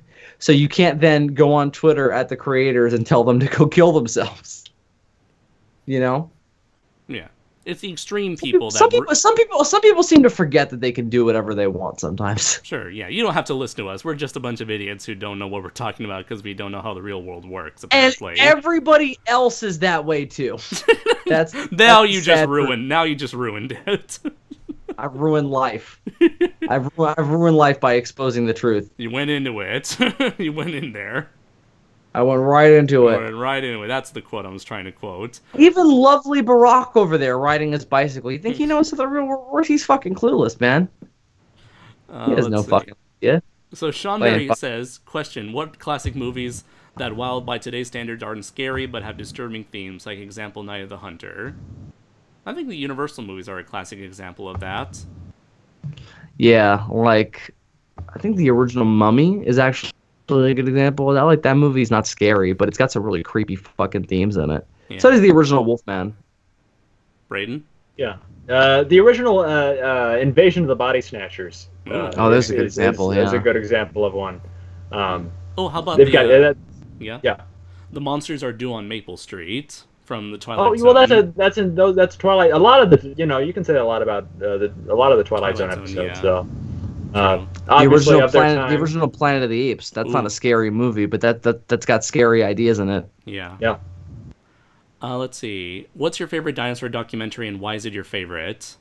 I mean, definitely Walking with Dinosaurs. Yeah, Walking with Dinosaurs. It was like the one that got me into dinosaur documentaries in the first place, and maybe the CGI hasn't aged that well, but I feel like it was probably the most ambitious out of all of them during that time, and maybe there have been newer documentaries since then, but I don't think any of them have. Oh, none of them are. They don't have the money. They don't have the money though, Andres. They're all these cheap video games. They're not. They don't look like that. I mean, even they don't have the research. They don't have the vast research like that series. They went to everybody. They didn't go to one or two paleontologists to go, can you tell us what you think dinosaurs are? They went to everybody because they didn't want to get shit. That's why that shit holds up as much as it does. Funny enough, they still got shit, and even now people can say it's outdated, but of course it's outdated. It came out in 1999. Right. We've learned a lot about dinosaurs since then. But it's about the feeling and the story, and that's what it gets right, and that's what nothing else has. There's no narrative to anything else that's made after that. Like the true core narrative of that documentary series and all of those Walking With series is why those stand apart. And BBC just does that better than Americans do. I've never seen an American documentary that does like the narrative as well as a BBC documentary. Okay. They're always so clunky. Mm-hmm. They're just like, oh, look at this guy, he knows something, and he just comes off like an idiot, and you're like, I don't believe he knows anything. The BBC is just like, look at this blue whale fucking charging in front of a volcano. Isn't that cool? And you're just like, yeah. Let's see. Question. When Godzilla 90s does his EMP attack, what does the damage the laser that shoots out or the bubble? Search up Godzilla 90s EMP attack on Google. If you don't know what. I have no idea what you're trying to ask here. What the fuck is this nonsense? I don't mean to be rude. It's like, but that's my genuine reaction. I think he's saying like, what is better, the nuclear pulse or the nuclear breath? Like, can Godzilla save the Earth? Because I think I don't think he had an EMP. I don't think why would an EMP attack matter? I think he's referring to the nuclear pulse. But he didn't. There was no EMP though. Like that's what's confusing me. Godzilla has never ever done that. That's the Mutos in 2014. Yeah. Maybe he just forgot the name and just thought, EMP. That's vague, connected to atomic weapons. Yeah. Let's see. Primal Graphenosaurus Rex says, question, what got you into giant robots in the first place? Gundam, Wing, and Power Rangers. I guess none of you have no answer. Well, I mean, for giant, Godzilla. I mean, True. Seeing Mechagodzilla and giant robots in giant monster fiction and in superhero stuff. Is how I got interested in them as a concept. Mm-hmm. Yeah. Let's see. Question, did you know that 6 Ultra Brothers versus the Monster Army uses Godzilla's roar for Gomorrah in the Chinese version? No, but thank you for telling us. That is such a wildly specific piece of information. I love shit like that, though. where it's like in the Chinese version of this weird, obscure Ultraman movie, they used Godzilla's roar for 2 seconds. Question, Brayton, which Mitchum performance do you find scarier? Harry Powell from Night of the Hunter or Max Cady from Cape Fear? Well, I find Cape Fear to be a scarier film than Night of the Hunter, but just speaking performance-wise, I think Robert Mitchum is a lot more subdued and scarier, probably in Night of the Hunter. He's a lot more pulled back there than as Max Cady, so probably Night of the Hunter. Okay. Let's see. Question, favorite Cthulhu Mythos monster? I'll let Bill handle this. Oh boy, I mean Cthulhu himself is really, really interesting, but oh man, Dagon also interesting. Azathoth as the kind of center point of it all, the blind idiot god is really interesting because it's like if you're gonna be this big, powerful, massive blob in the middle of everything, you can't do anything because you are ever present and ever across everything. So he's this really interesting concept, and that's what Lovecraft was always about, like coming up with these insane concepts and then having people go crazy over it. That's what he was always about. There's a really good YouTube channel I'm going to recommend for everybody. If you want to learn about the Cthulhu mythos or any number of ancient mythologies, or even like he does Star Wars and any number of science fiction mythos, there's a great YouTube channel called Mythology and Fiction Explained. And I've been watching a lot of his stuff lately, and he's very reserved and he's well researched, and I don't know, I really enjoy his stuff, so I'm gonna pimp him out right now. So you should go watch his stuff because he did a great series about the Cthulhu mythos. So he goes into a bunch of the stuff that, like, it's named in Lovecraft stories, but there's no stories about those characters, so he kind of gives them their spotlight. So it's cool. Anyway, you guys, do you have any? No, because I have yet to get into H.P. Lovecraft, though I really want to. Yep, same here. Mm-hmm. Typical. No. Fucking plebs. Let's see. So the next question. How dare you not read ancient racist fucking horror stories now? Let's see. Question, have you seen the movie Freaks 1932? And if so, what are your thoughts? I have not seen it, but I saw the Cinemassacres Monster Madness video James Rolfe did about it years ago. Looks interesting. I have seen it, and it is interesting. It's amazing. I really enjoy that film. A lot better than I believe the same director did Dracula. The Bela Lugosi Dracula directed that, and he fared a lot better with Freaks than with Dracula, in my opinion. Right, I mean that movie's like super prototypey. Yeah. Crooked Lore says meow, meow. Sure. Primal Phoenixsaurus Rex says favorite CGI animated film: Godzilla, Planet. No. Oh Lord. See. The Incredibles. The Iron Giant, maybe. No, but that's not CGI. No. That's not it. No, Oh, just no, the wait, Iron wait, Giant. no. The Iron Giant was CGI. CGI, Everything yeah. else is 2D. You're right, no. cell. I'm gonna have to go with maybe Toy Story or maybe Monsters Inc. Maybe Monsters Inc. Yeah, it's such a toss-up between The Incredibles and Monsters Inc. for me. Those two, I always go back. God, I always go back and forth on those two. So one of those. Yeah. Let's see. I also really like Finding Nemo. Yeah, Yeah. that's great. And Toy Story 2 is the best Toy Story movie. Sorry, guys. That's okay. They're both equally great. It's the Empire Strikes Back of that series. You don't understand. They're all at their lowest point, Andres. Have you? Funny considering what happens in number 3. That's Have true. you guys seen the anime series Hozuki Cool-Headedness? No. No, nor have I even heard of it. Question: favorite hand-drawn animated film? Oh, Now, that God. would probably be the Iron Giant, maybe. I don't know. Dragon Ball Z Cooler's Revenge. No. Well, maybe. Jesus, I don't know. It's possible it could be Land Before Time. I don't know. I genuinely don't have an answer to this right now. I've seen so many over the years. I really like Atlantis, The Lost Empire. Yeah, that's aged very well. Let's see. That might be my pick. I'll be honest with you. That's I love that movie. Ooh, maybe Aladdin is. I really like Lilo and Stitch. Really like The Lion King. Yeah. Really like the Disney Tarzan, actually. So a lot of people think that's crap. They're wrong. Disney's Tarzan. Although Rosie awesome. O'Donnell like almost ruined that movie for sure. Remember really when she- terrible. Really remember when she terrible used to be a casting thing? choice. I know she used to have her own sitcom and everything, and it's A like talk fine, I get show. it, but like she's awful. She's the worst. Let's Then see. again, but it's like Yeah. now it's like Roseanne Barr. It's like if we had really known, like if we'd gone back fucking 15 years and told our past selves, I don't know if we would have believed ourselves. You saw that video where she tried to make that apology, and then she. No, I can't. She put up like some blooper reel where she just lost her shit. No, I'll it's okay. I'll share it with you guys after recording. Oh no, I can't watch that. I'm good. Okay, it's hilarious. Let's see. Next question. Or did Brayton answer? No, probably the Iron Giant or Okay.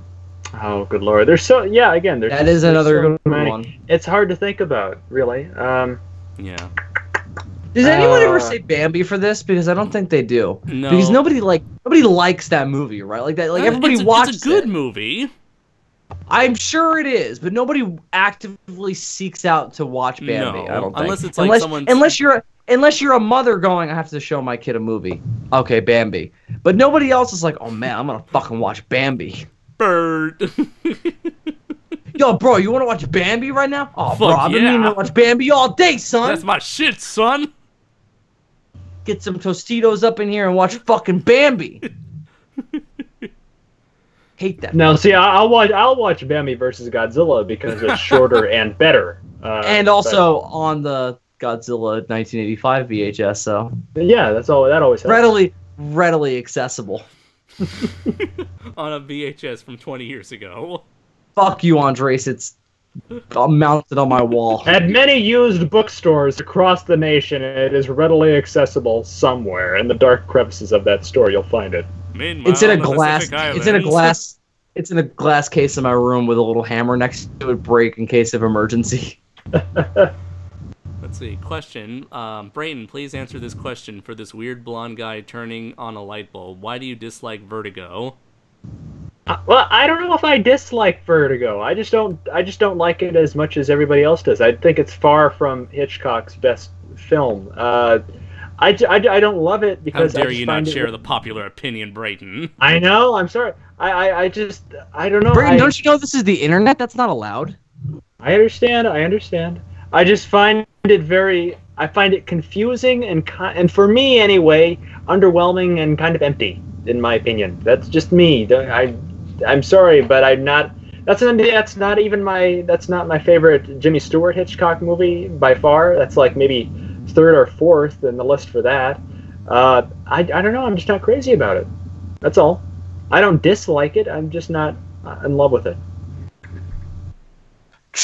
Don't hurt. Let's see. Question. Brayden, how does one get your magnificent hair? Well, you have to do a lot of Mexican black tar heroin. You have to probably sacrifice a few virgins. I was gonna say you gotta moose it in the blood of the innocent for sure. Absolutely, you gotta have a blood harvest and everything. That's really gets you going in the morning. And also don't do anything when a woman across the street in another hotel is being horribly assaulted by an older John Malkovich-looking man at G-Fest. That'll help too. I'm gonna take that with me to the grave, Andres. That's never gonna go. Oh, that guilt is always gonna be there. Did that happen at G-Fest? Did you talk about that in one of the videos that I haven't seen yet? Earlier tonight. Yeah, that happened at just a very quick, because I spent a while on it earlier. Just a very quick you know what? I'll tell you after the show, Bill. Remind me. Yeah, that's cool. That's cool. Okay, That's cool. let's see. Question. What are the creepiest things you've seen in any anime ever? I don't watched know those because Devilman OVAs that Andres recommended to me, and that was some wild shit. You know what? The new one on the new Devilman on Netflix. That's got some disturbing shit in there, especially some really sad, disturbing shit. I'm talking like, I have Is to that do good? this. It's really good. Yes. Okay, so I might watch it then because I like those OVAs. It takes the OVA. It's like nowadays it's still shocking by today's standards, but the OVAs it's got some stuff where it's like, you know what? This was shocking for the 80s. Let's make it even more extreme in like a dazzling, psychedelic, psychosexual way. Well, in a way that's not just the raw imagery of it, which is all that offered. It's got some raw imagery, but it's also got some emotional weight to it as well. Right. That didn't come in until the second OVA where he was like he had to kill his fucking parents. Luckily enough, with the first, like all that stuff that happened in the first OVA from the 80s, they were able to condense that for just the first episode of the Netflix anime. That's cool. Yeah. So it's like it's much better paced than the 80s OVA. Yeah, I mean, watching those now is very strange to watch those as like movies. Yeah, especially knowing that you had to wait like months or even years between OVA releases. Yeah, it's crazy. Let's see. I'm sure, yeah, definitely Devilman Crybaby was able to take what was disturbing back in the 70s and made it disturbing again for a modern day audience. Question. Not as disturbing as the Devilman in Dragon Ball, though, no. That was disturbing. Question. What ending you want with the rebuild, like end of Evangelion or something? Okay, what ending do you want when the rebuild movies end? Something like end of Evangelion where everybody dies, spoilers, or something different? I want something different. I want Hideki Anno to come out onto the screen, jerk off onto the camera lens, and walk away, and that'll be it. Because I feel like we've been building to that for like 10 years, and it's time to just do it. Time to be done with it. The ultimate, this is like what was it? Like Kylo Ren, let the past die, all of it. Yeah. It's like fucking like Anno is like, get over this stupid anime I made, you fucking weebs. Yeah. God damn it. I don't know. It's not gonna have a definitive ending because the company will just be like, leave it open ending so we can make more. Like that's all. It's gonna be more of that. I'm not saying it won't be good or it won't be incredibly interesting, but you know, it'll definitely be that. Oh yeah, it'll be captivating. Because even the end of interesting. Even the end of Evangelion is that it's that wrapped things up, I think, better than anything else afterwards has, and it's still incredibly open-ended. Right. Oh, very. You could do another entire series that's a sequel to that, and I'd probably be because I'd like that better than the newer movies. So yeah. Are there any movie reviewers out there that you would describe as shills? Not really, because I don't want to antagonize anyone, but I don't know what that means because I'm old. What does that mean? Shill means that you accept money from studios to say positive things. Or rather, you don't really accept money from them. It's just that the studio will offer you an exclusive interview or exclusive goodies or something exclusive that'll get your channel attention, and you're more inclined to give a positive review.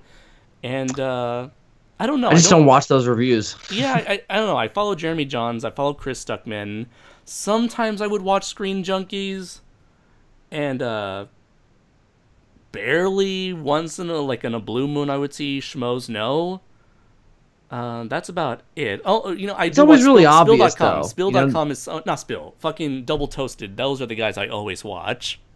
If they're a shill for anything, they're a shill for themselves. They're always advertising their merchandise so that all their audiences can enjoy that toasted goodness. But yeah, I don't know who would be described as a shill, but I don't know. I don't try to pay my mind too much to that. I just follow the people I know, follow the people whose opinions I trust, whose tastes are similar to my own, and and then, of course, then eventually see the movies for myself. And that's the beautiful truth of life. Death. Let's see. Question. Brayton, I've shown you two Kihachi Okamoto's films, Samurai Assassin and Japan's Longest Day. So as a director, is Okamoto is okay? I would say that he is okay from those two that you've shown. Is he the okay? He is the okay. You know, he's just okay. How about that? He's just okay. He is the Just okay. the okay. The okayest. The okayest director. Let's see. Question: would you rather watch Shin Godzilla vs. Evangelion if it exists, or Godzilla Planet Eater? Definitely Shin Godzilla vs. Evangelion. Oh, because definitely Shin I Godzilla already vs. like the Evangelion. characters. Big time. I already like the characters far more. Big time. That Funny sounds enough, like they've done some like more promotional crossover material. They've done like some Psychopaths versus anime Godzilla, but it's just like, promotional posters. And then there's like a Pacific Rim Uprising versus anime Godzilla. It's like, oh, that's so cool. If only it wasn't the shitty sequel and the shitty anime versions. right. Well, it's like, they do this stuff to promote it. Yeah. So. Let's see. I lost my place. I love Crooked Lord's question. Why would SJWs be mad at Godzilla? Hedorah is clearly non-gender binary and pansexual. I mean, what about Gigan? What's under his fucking skirt? I know he certainly went through a transformation, but a trans. So could he be considered trans? I don't know. Trans. I mean, what was he before he got turned into a cyborg? Who knows? Maybe it's not our decision to ask. Who are we? It's not our decision to ask. Who are we to judge Gigan based on our own prejudices? I mean, we still don't know where Godzilla's dick is. So. Right. Question: would you have Hideki Anno direct the whole Godzilla anime trilogy, and have the director of the anime trilogy direct the Toho multiverse? No, keep the anime director trilogy far away from Godzilla. No, let's just get new people in all things. Yeah. Although, yeah, Anno would definitely I don't know if it's good, but it'll definitely be more interesting.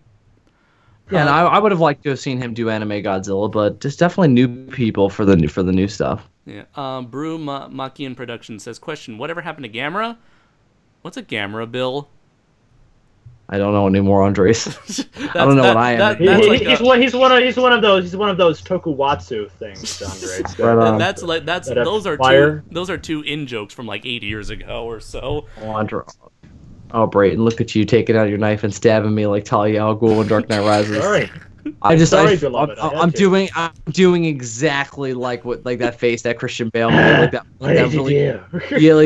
those hot breaths and that sweaty fucking like stupid dopey look. I slept with you. But we had sex, like hardcore sex. There was a fireplace in that movie. Anyway, let's see.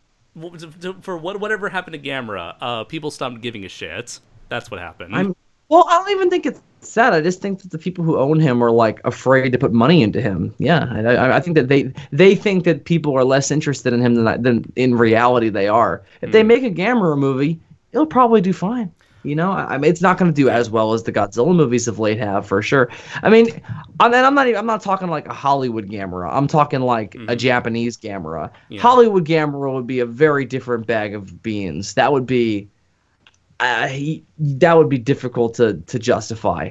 Mm-hmm. You'd have a hard time selling that to an American studio. Yeah. Maybe not. Maybe not nowadays, because like people who grew up on Mystery Science Theater and stuff, maybe like, oh, I know Gamera, but if you're like, oh, we're going to do like a serious action movie, people might have a hard time, If anything, he might be best off like if they tried to throw him into the MonsterVerse in America. Let's see. Lost my place also again. It was something along the lines of, let's see. Where was it? I feel like you did the last call like 45 minutes ago, and we've just been calling. That's because there was a shit ton of questions because we took too long answering the early questions. I gotcha. How can I start how can I make my own comic with monsters? Where should I start? The script. Learn how to write a script, a comic script. There's some people use different formats, but just learn to write your story. Learn how to envision how many panels you want per page. Learn to be as descriptive as possible for each panel and write in all the captions and dialogues and whether they're speech bubbles or thought bubbles or just caption blocks. learn how to organize and write a script in a comic format. And then after that, save enough money to approach an artist whose work you respect and like. Say, hey, I have money. I want to make my own comic. Would you want to draw this for me? You got to make sure you have someone to color your comic. Draw your comic, color your comic. And you got a letterer to do the lettering stuff. And you got an artist to do the cover art. So those are like the major things you need. And an editor. It's also good to... You could be your own editor, but it's good to have another person to look at your stuff and see whether or not it makes any sense. But the first things first is the script. That's always good. Yeah, first things first, the script. So you got everything organized. Let's see. Question. Editors are always a pain in the ass, though. They're always getting in the way. They're always too pushy, you know. Let's see. Question, a bit unrelated, as this is different. This is from a different video from a Warhammer channel, but... Here it is, since you're a fan of Gundam. Could the Gundam survive in the Warhammer 4K? 40K? Oh, could the Gundam universe... There's always somebody in these comment sections asking about Warhammer. Is it always the same person? I don't know. But to answer your question, I have no knowledge of Warhammer 40K. I have no Every time I do a live it. stream, inevitably it's, do you care about Warhammer? And it's like, no. I didn't even know Warhammer is at that. I don't mean to be mean, but it's every fucking time I get on a live stream. Yeah. Let's see. Question: what's the hardest part of the Japanese language? Vocabulary. Just trying to remember all the words. Grammar initially, but I'm starting to get the hang of grammar. So maybe grammar would be like the first thing that's the hardest part to overcome, because everything is just backwards compared to English. Ass back. Or bass-ackwards. Question, thoughts on Attack on Titan season ? I think he means season 2. I have not seen season 2, but I do want to see it eventually. I just got caught up on My Hero Academia season 3 so far.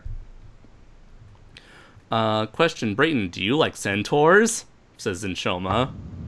Oh my god, that's an inside joke of an inside joke. No, Inshama, centaurettes. Okay. Thank you. Question, thoughts on the Gargoyles TV show? It's good. Oh, CC, that was that guy. We fucking ruined his life earlier. We were like, oh, gargoyles, they're too scary. Jesus doesn't like them. He probably hates me. Yeah, the TV show's good too. Yeah. Let's see. They're all named after like New York streets, I think. So that's fun. Okay. Let's see. Question for Bill. Have you ever played Resident Evil 6? And if so, what do you think of it? No, I never got to 6. I played 4 and 5, and those are the only 2 ones that I ever gave a fuck about. I heard not a lot of people never played. I heard 6 was bad, but 7 people like 7. 6 was bad, and 7 was good. That's what I heard, yeah. I like 5. I like 4 and 5 a lot, though. Question. Who do you think is the most underrated kaiju from any franchise? Oh my god. I'll stick to my Baragon answer from last time. Jesus. Question, thoughts on the Gargoyles cartoon? We answered that. It's good. Oh, hang on. I had an answer, Andres. Oh, okay. Let's say... See, I kind of want to say Gorgo, but recently she and he have been rebuilding popularity, so let's axe that. Let's say, instead, I'm going to say Guiron. I've always loved Guiron from the Gamera movies. He's and great. Guiron has always been like, people with... Like, whenever somebody's like, oh, the Gamera monster's really dumb, that's the picture. They'll put up a picture of Guiron, and I'm like, fuck you. He's great. Shuriken nose. Let's see. Thoughts... no. What do you guys think? Do you guys think that Gorgo is a good monster movie? Yeah. Yes, very much so. That's was my first kaiju movie and one of my favorite films of all time. Yeah. I just bought it on Blu-ray recently, and it's so good. It looks fantastic. Question. Great documentary too. Oh, nice. Yes. On the Blu-ray. Question. Thoughts on the Christmas tree, the greatest Christmas special ever? I've seen reviews for it. It looks. I've never even heard of it. It's something, all right, Bill. It's something. Yeah. It's just like it's. Is it like one of those old like, oh, Dad doesn't have a job anymore, so we have to have Christmas, so we'll just like take garbage and turn it into a Christmas tree. Is it like that? No, it's a bunch of orphans who are treated poorly by This some sounds crazy like bitch. exactly what I was thinking. And they find a tree and they give it a name like Mrs. Crabwell or something. And they call this tree like by this name, and they just like play with the tree, which involves just like awkwardly staring up at the tree with giant smiles on their faces. And Hopewell, it was Mrs. Hopewell. That's what they named the stupid tree, Christmas tree. And it's just like, I would much rather watch Jingle All the Way. apparently people considered the Christmas tree like to be like the room of bad Christmas specials, but I haven't seen it for myself in full, but it would make for an interesting commentary one of these days. Question: I read that Dougal Dixon's work is popular in Japan. Is that true, or is he lying? I have no idea, good sir. I've never been there. Sci-Fi Dragon says, and according to Crooked Lore, Japan doesn't exist. It's not real. It's a fictitious place that you made up? Yeah. Cool. Currently on a boat in the middle of the Pacific Ocean. The Sci-Fi Dragon says, Kaiju Noir, it's because of SJW ideology that they made Captain Marvel look masculine, blah, blah, blah, blah, blah. Yes, I am aware that the recent Marvel comics, they make Captain Marvel look oddly masculine, and Crooked Lore and I have had our fair share of laughter looking at those images. Carl Manverse indeed. At least that's for those who don't know, that's like the nickname the internet has given this more masculine-looking version of Captain Marvel. What is the nickname again? Carl Manverse, because it's a play on Carol Danvers. Oh, okay, that's fun. Yeah. Apparently, the She-Hulk also looks super ridiculously like masculine as well. She looks like the Hulk now. Yeah, it's like why? I always wondered why she didn't. Because she's a female, so she's got to have sex appeal, and that's what her character was kind of. No, but in reality, it was because she got a blood transfusion, and she wasn't like 100% Hulk. Yeah, she just had Hulk blood. So, she didn't have like all that gamma radiation. But again, it's all science-fi. You can just make characters look however they want to look. But when you got a character that you've known to have a specific look for so long, it's kind of weird when you see something that's like the same character now like looking drastically different. I'm looking at some of these panels on the Google Images, and yeah, they went a little too far. She looks like men who I went to high school with. Are you looking at She-Hulk or Carol or Miss Marvel, Captain Marvel? Captain Marvel. There's one panel I love that's like a picture of her next to a traditionally drawn woman, and it looks super that's the awkward. one that I'm looking at. Yeah, it looks like David Bowie sitting next to like I don't know some Hollywood actress. Yep. It's super weird. Let's see. Again, I'm not really a Captain Marvel fan. I don't follow anything of her other than the Avengers Earth's Mightiest Heroes cartoon show from a few years back. That was my only exposure to the character. I just find the whole thing amusing. For sure. Let's see. Question: what animal do you think needs to be a kaiju? Rhinos. Question: favorite... Oh, any of you guys? What was the question again? I missed it. You're going so quick. Sorry, what animal do you think needs to be a kaiju?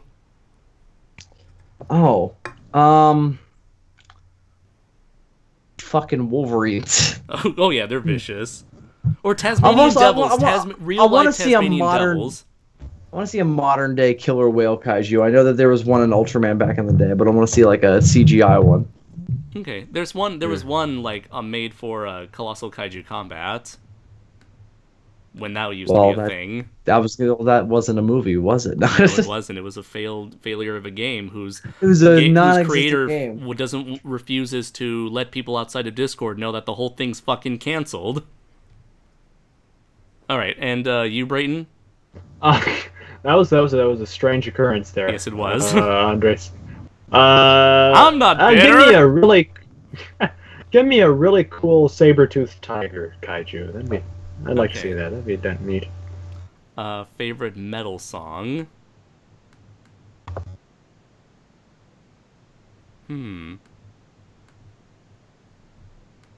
can't think of any. There's probably a lot of songs, but because I'm not like a metal person, I can't really think of a favorite or one off the top of my head.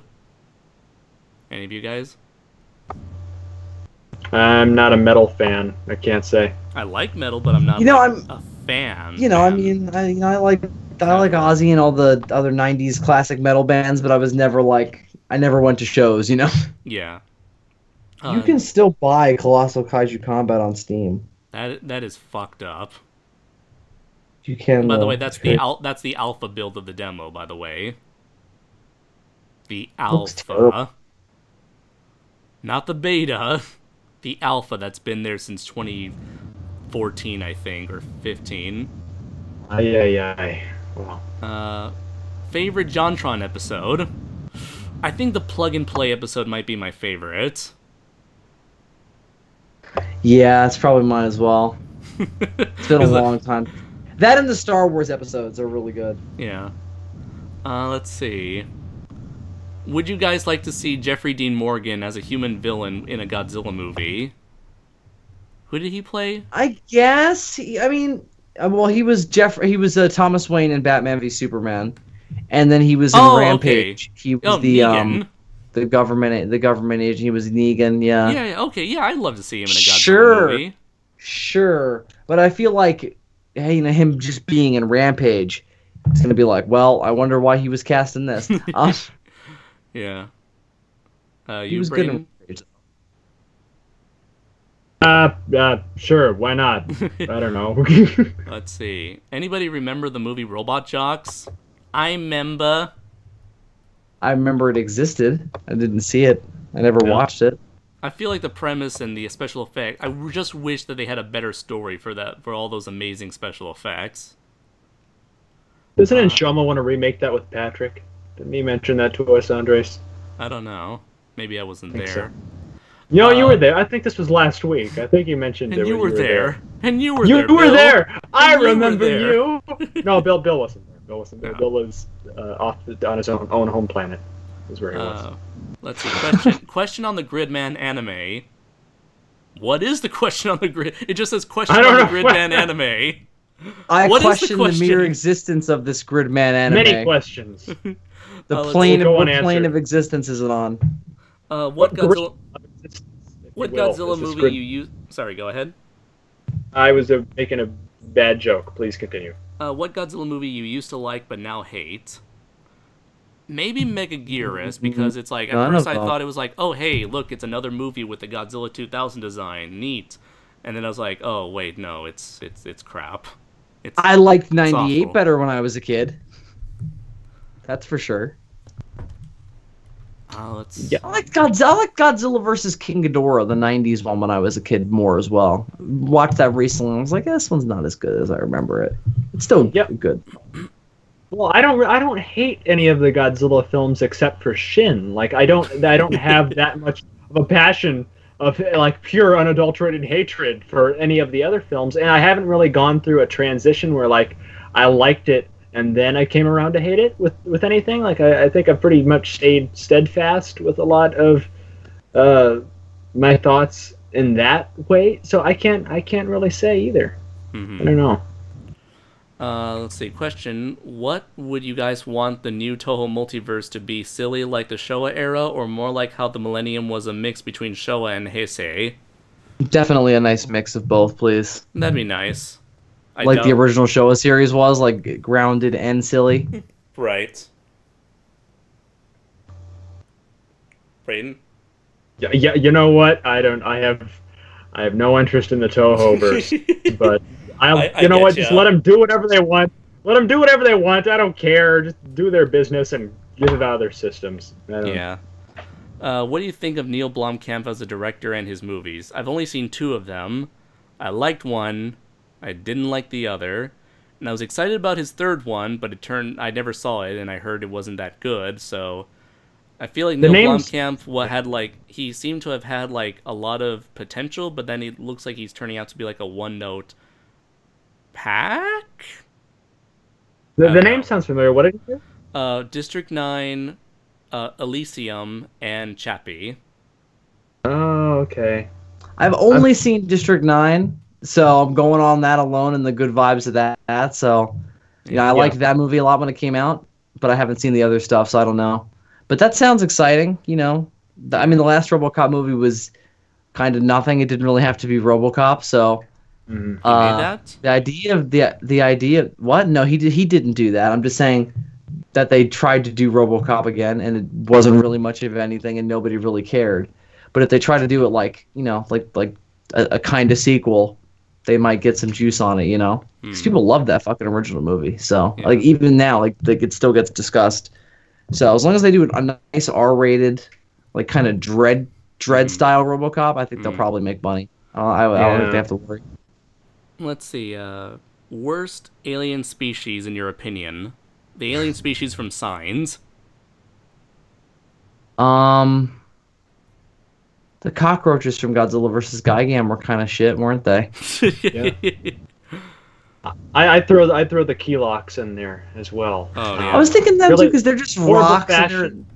They're horrible also fashion essentially sense. they're also just the people of the Planet X again. Yeah, They're yeah. exactly And, the same. they're not even clever. They don't have a team.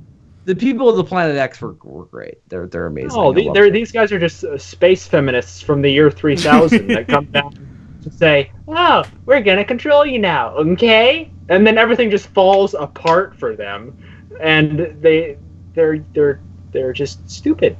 Sorry, they're just stupid aliens. I don't like them. Go back to wherever you're from. Take your glitter caps with you. Question: thoughts on Gremlins? It's the greatest Christmas movie ever. No, it's not as good as Die Hard. It's not as good as Die Hard, But but it's good. Brayden? I agree. It is the guy. I don't know. I kind of like it more. What a weird debate to have. Yeah, I was like, Are you team Gremlins start or are this. you team Die Hard or are you team Batman Returns? Are you team Die Hard? You team Die Hard 2, Die Harder? Which was also set at Christmas.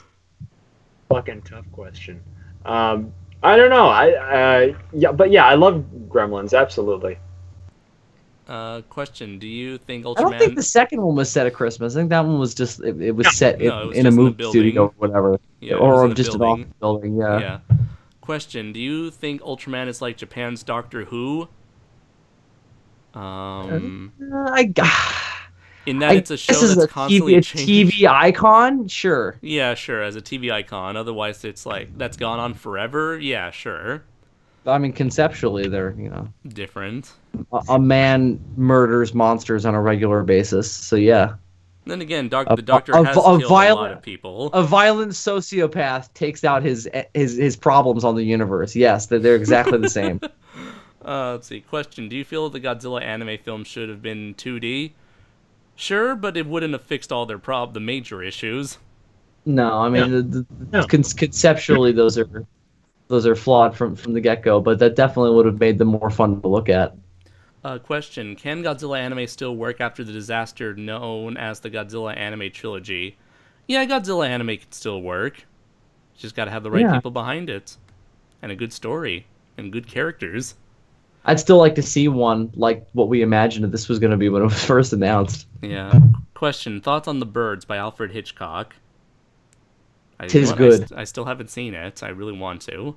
Oh, Not really? as, Yeah. not as good as Birdemic, but still okay. Right. You should watch. You should watch The Birds 2. Whatever that was called. There was. Oh, there was a God, subtitle. yes. Yeah, it was a Yes, made-for-TV Bird sequel.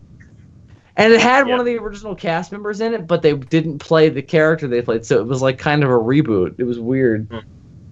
We got 2 questions for Bill. One is, did you see the Bumblebee trailer? If so, what did you think of it? What was the trailer? I'm sorry. Bumblebee. Bumblebee. Okay. Bumblebee. Yeah. Oh, yeah. Okay. Yeah, I did. Stop I mean, the most exciting. on the man. The most exciting thing about it was G1 Starscream. That was Yeah. really cool. I don't know, man. They really shouldn't connect it to the Michael Bay Transformers No, because this they're is just their- they're gonna reboot it in fucking 5 years anyway. So this should be a reboot because it does look fun. It looks good. It genuinely does. I like the designs. I like the concept. But if it was disconnected from the Michael Bay Transformers, it would be more fun and fresh, but because it's got to be this weird prequel, it feels way less so. Mm-hmm. So that's where I'm at. The other question, Zazabar, do you think that Toho cares about Godzilla, or do they just care about the money he makes them? I think both. I think probably more the latter, but definitely both. Hello, I'm Mr. Toho, and I like money. I think Mr. Toho likes money and Godzilla very much, and they're connected. I think both things are connected. Question, thoughts on Shakma? I have no idea what that is, sir. Oh my god, I'm glad that this is a fucking question. Well, my I'm God, glad somebody else out there I'm scared. knows this thing. I'm scared. Shakma. What is Shakma? Is the greatest killer animal on the loose film ever made. Oh, and by that I mean okay. one of the worst. Now it was on Best of the Worst. Yes, okay, now I remember. Shakma, a fucking baboon wandering on a hospital. Is it a hospital or it's some building? Just being the most adorably cute fucking killer you'll ever see in your life. And his little butt's like bobbing around, and as he's walking through the hallways. Oh, it's so cute, and it's a joyride, is what it is. Shakma, ladies and gentlemen. Shakma. Shakma. Oh, the trailer is great. Question, thoughts on the Meg? Personally, I think it's terrible. I think it's all right. We haven't seen it. It hasn't come out yet. It hasn't come out. I mean, the trailer. The trailer looks all right. That question actually like a came fun up in our time. section. That's fun. Let's see. Sure. Question, what's your favorite stop-motion animated film? Ooh, that's easy. Nightmare Before Christmas. Stop motion animated film. God. I don't know. I genuinely don't know. I have to think about that one. I don't know if I've seen enough of them. Well, All those Rankin Bass ones were always so weird and esoteric. Yeah. Well, by stop motion, I assume he means the entire movie, like completely stop motion animated. Mm-hmm. Yeah, I almost said 20 million miles to Earth, and then I thought for a second, it's like, oh, that's not what he means. You know, this may be a weird one, but the Wallace and Gromit movie, Ooh. The Cursed Rabbit. That's great, yeah. I saw it in theaters, and I saw it again recently. It really holds up. It's really fucking funny. I want to see that again.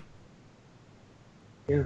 Let's see. Question, how many people do you think thought Samus Aran was male?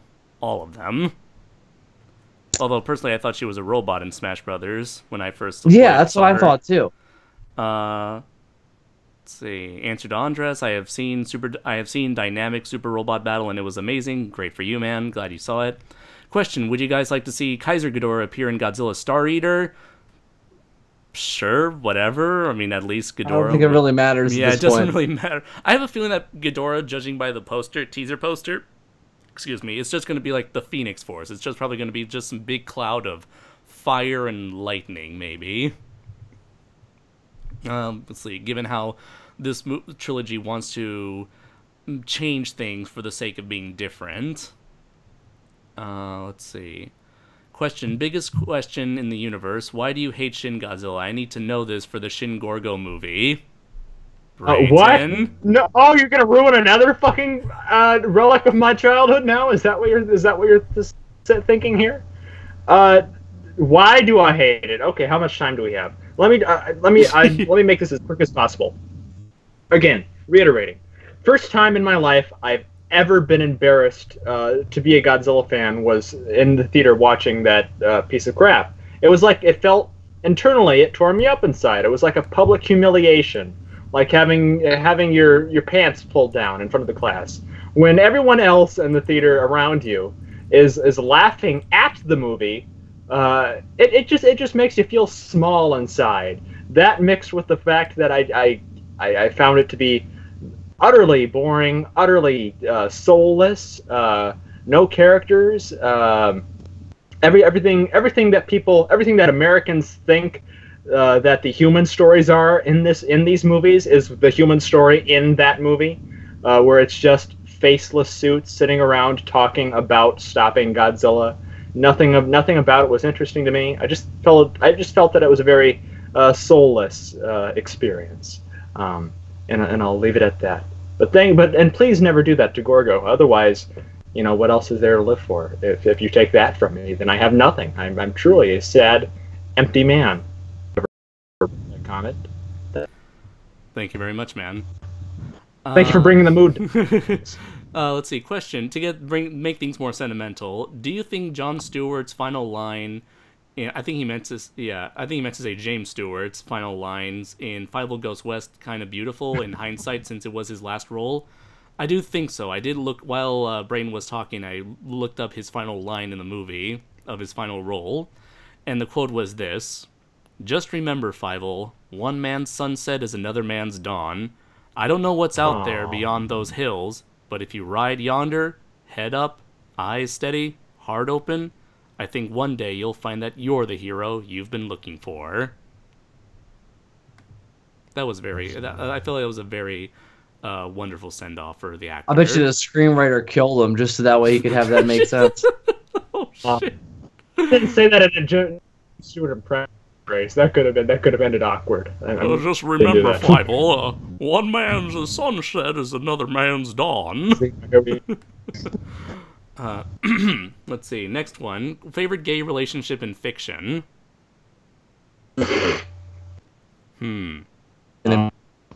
I think Starscream and Megatron would be my favorite abusive gay relationship in fiction.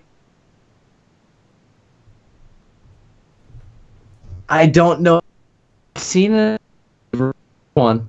Ooh, it looks to be honest, it looks like the internet's going a little bit wonky here. So yeah, we're apologies cutting out a here, little bit. everybody. Let's see. Andres and Brayton is my favorite gay relationship in fiction. The Audio Synchronicity series, episode 11. Yeah. Let's see. Let's try to go through these quickly before we finish things off. Doesn't Japan think that The Simpsons are some kind of drink? I don't think so. I wouldn't know. Let's see. They can drink their hilarity. Become yellow. Where is it? Lost my place again. There we go. Who's the worst? Who's worse, Stan Lee or Bob Kane? Bob Kane. Oh, yeah. Come on. Is that even a question? I mean, yeah. Question, what's the best Godzilla trailer in your opinion? I don't know. Last one was pretty good. The last one, yeah. Probably King of the Monsters. Then again, at the time, I was really into the 2014 True. Those first two trailers were like, yeah. Those were send us all to the Stone Age. Yeah. Those were gifts from God back in the day for sure. Yeah. Next question. What anime girl would you want a relationship with? Not because she's busty or very attractive. I mean, liking her as a person. I don't know, really. I've never thought about it that the much. Thing is, all the anime girls, they're underage, so it would just be weird. No matter what character you pick. I've never really imagined it. Yeah, me neither. I've never ever experienced that. I can't even imagine who I would pick. I never had the need for making a waifu. Yeah. They're all either underage or fucking horrible people. Like, you gonna get with fucking Misaka and Evangelion? I don't fucking think so. Misato's probably like, I don't know. She's got her issues, but she seems to be a decent person. That chick will break your arm in bed. Like, trust me, that's what you're gonna end. You think that's what happened to Saji? In the morning. I think he was in fear of his life, man. Initially. You'll wake up with some crack. You wake up missing a kidney. You don't know. Let's see. I only had two of them. Question. Thoughts on the Eyewitness TV show, if you heard of it. I've not heard of it. Yeah, Eyewitness. It's the Eyewitness book series. You know, it's the Museum of Natural History's like kind of here's our book about whales, here's our book about reptiles. Those were all great back in the day. And then they did like little mini TV shows about each book, and they were narrated by Martin Sheen. They were great. I love those. Mad nostalgia. Let's see. Question: can feathered dinosaurs in Jurassic Park work? Of course. Now let's see what's happening.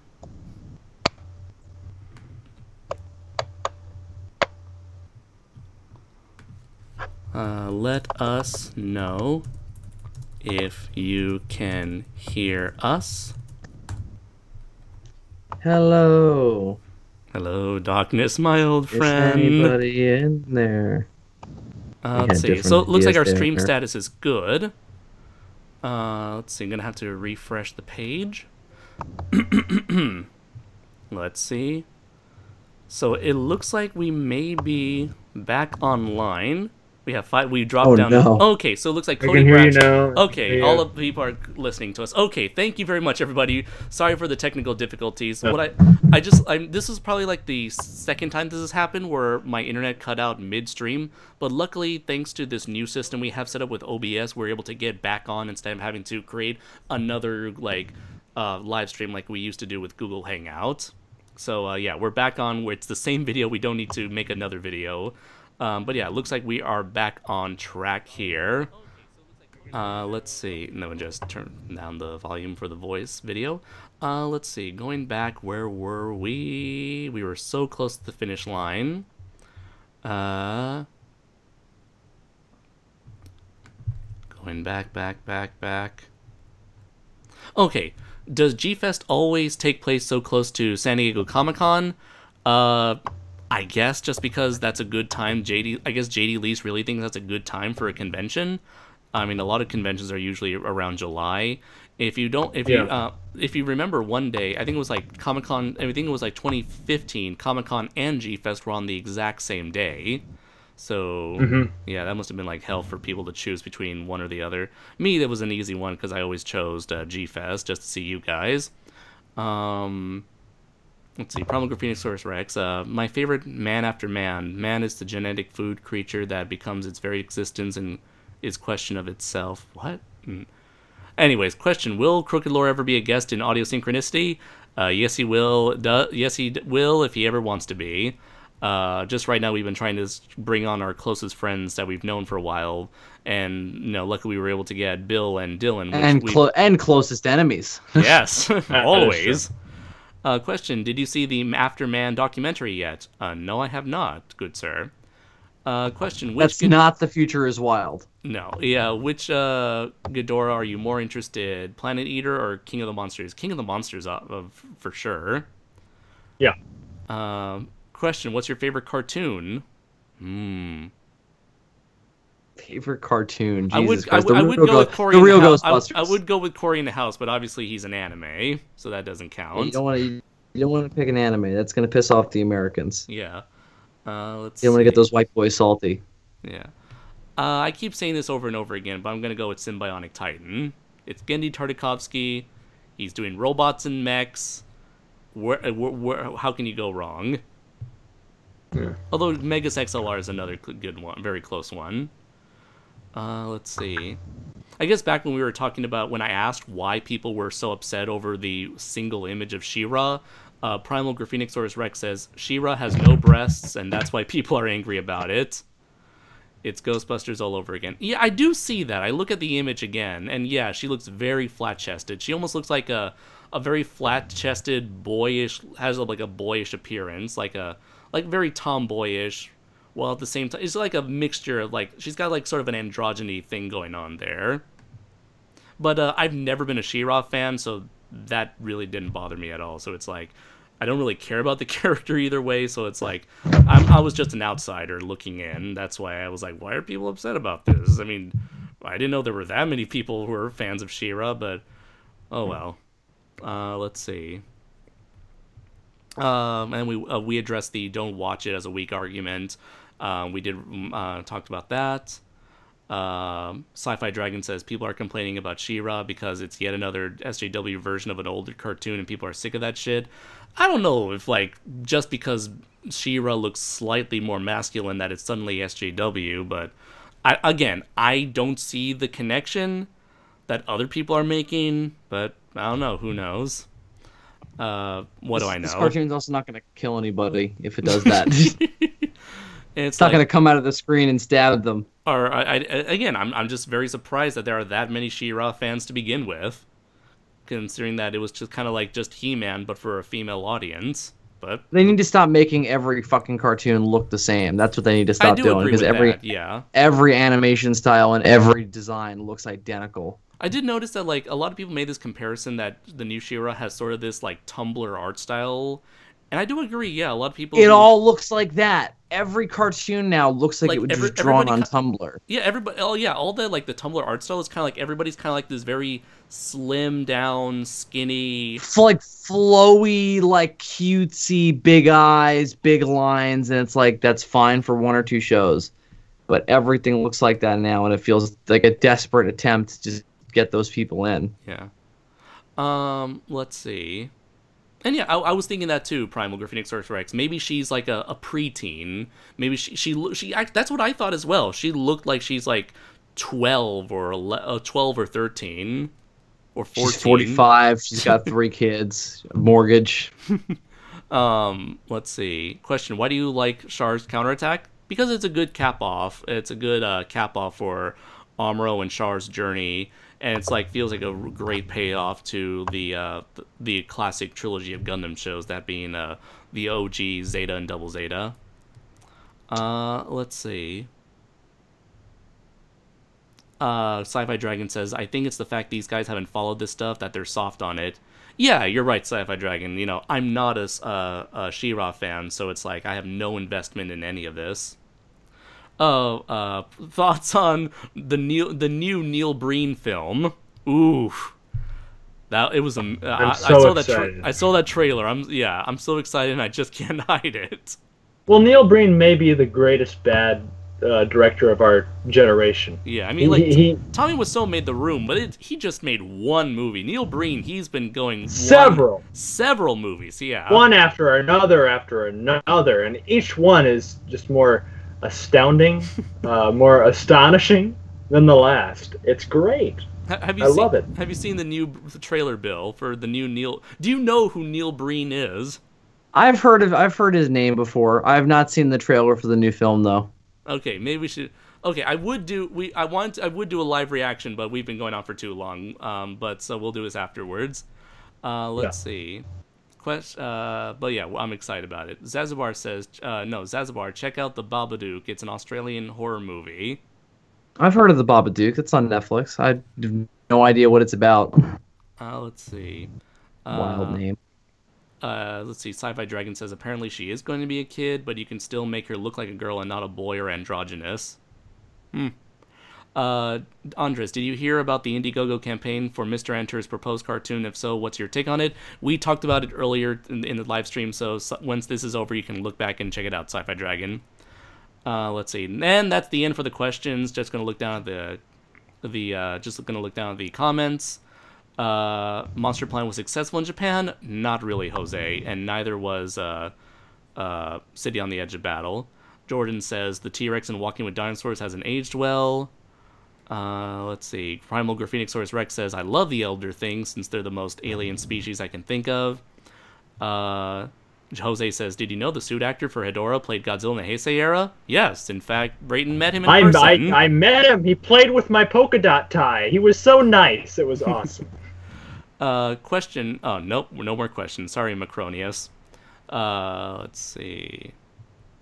Oh, thank you for telling him, Jordan. GMK Ghidorah was never the first good Ghidorah. It was Mecha King Ghidorah who was the first good Ghidorah. Well, you got a point there. He was under the control of people, though. Let's see. Jose, and yet people are getting pissed that GMK Ghidorah was good. I don't know, man. I feel like you should get over it at that point, since that's like a 2001 movie. Yeah, Jesus Christ. It came out fucking 17 years ago. Let's see. I prefer, Graffenixorus says, personally I prefer a different ending to the rebuild so they can stand on their own. Let's see.